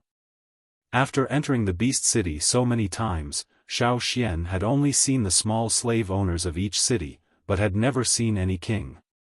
Perhaps, he would have to wait until the day when the Colosseum in the beast city was opened to see the true faces of the kings. The movement of the animal pen drew Xiaofan's attention back. Over there, the slaves had joined forces to restrain the scorpion. In particular, Su Gu's slaves were doing their best to show off. Although their strength was limited, their attitude was enough. They wanted to brush up on Su Gu's good impression and remove the lock on their bodies as soon as possible. When the scorpion was controlled and its tail was tied, Su Gu went up to begin the enslavement. This time, the enslavement took longer than yesterday.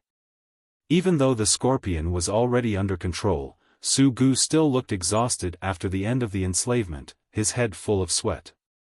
The slaves in the back quickly took a cloth dipped in water to wipe Su Gu's sweat. The other slaves also did their duty, taking care of the young master. Seeing that there was no stool here, a slave cleverly lay directly on the ground, letting Su Gu sit on his back. After resting for a while, Su Gu's complexion was a lot better. He stood up and looked at the scorpion at close range. Unlike yesterday's lizard-fighting beast, this scorpion's temper was obviously a lot worse. When Su Gu approached, the scorpion tail was erected again. It also faced Su Gu. Although it did not stab down, it still carried a threat.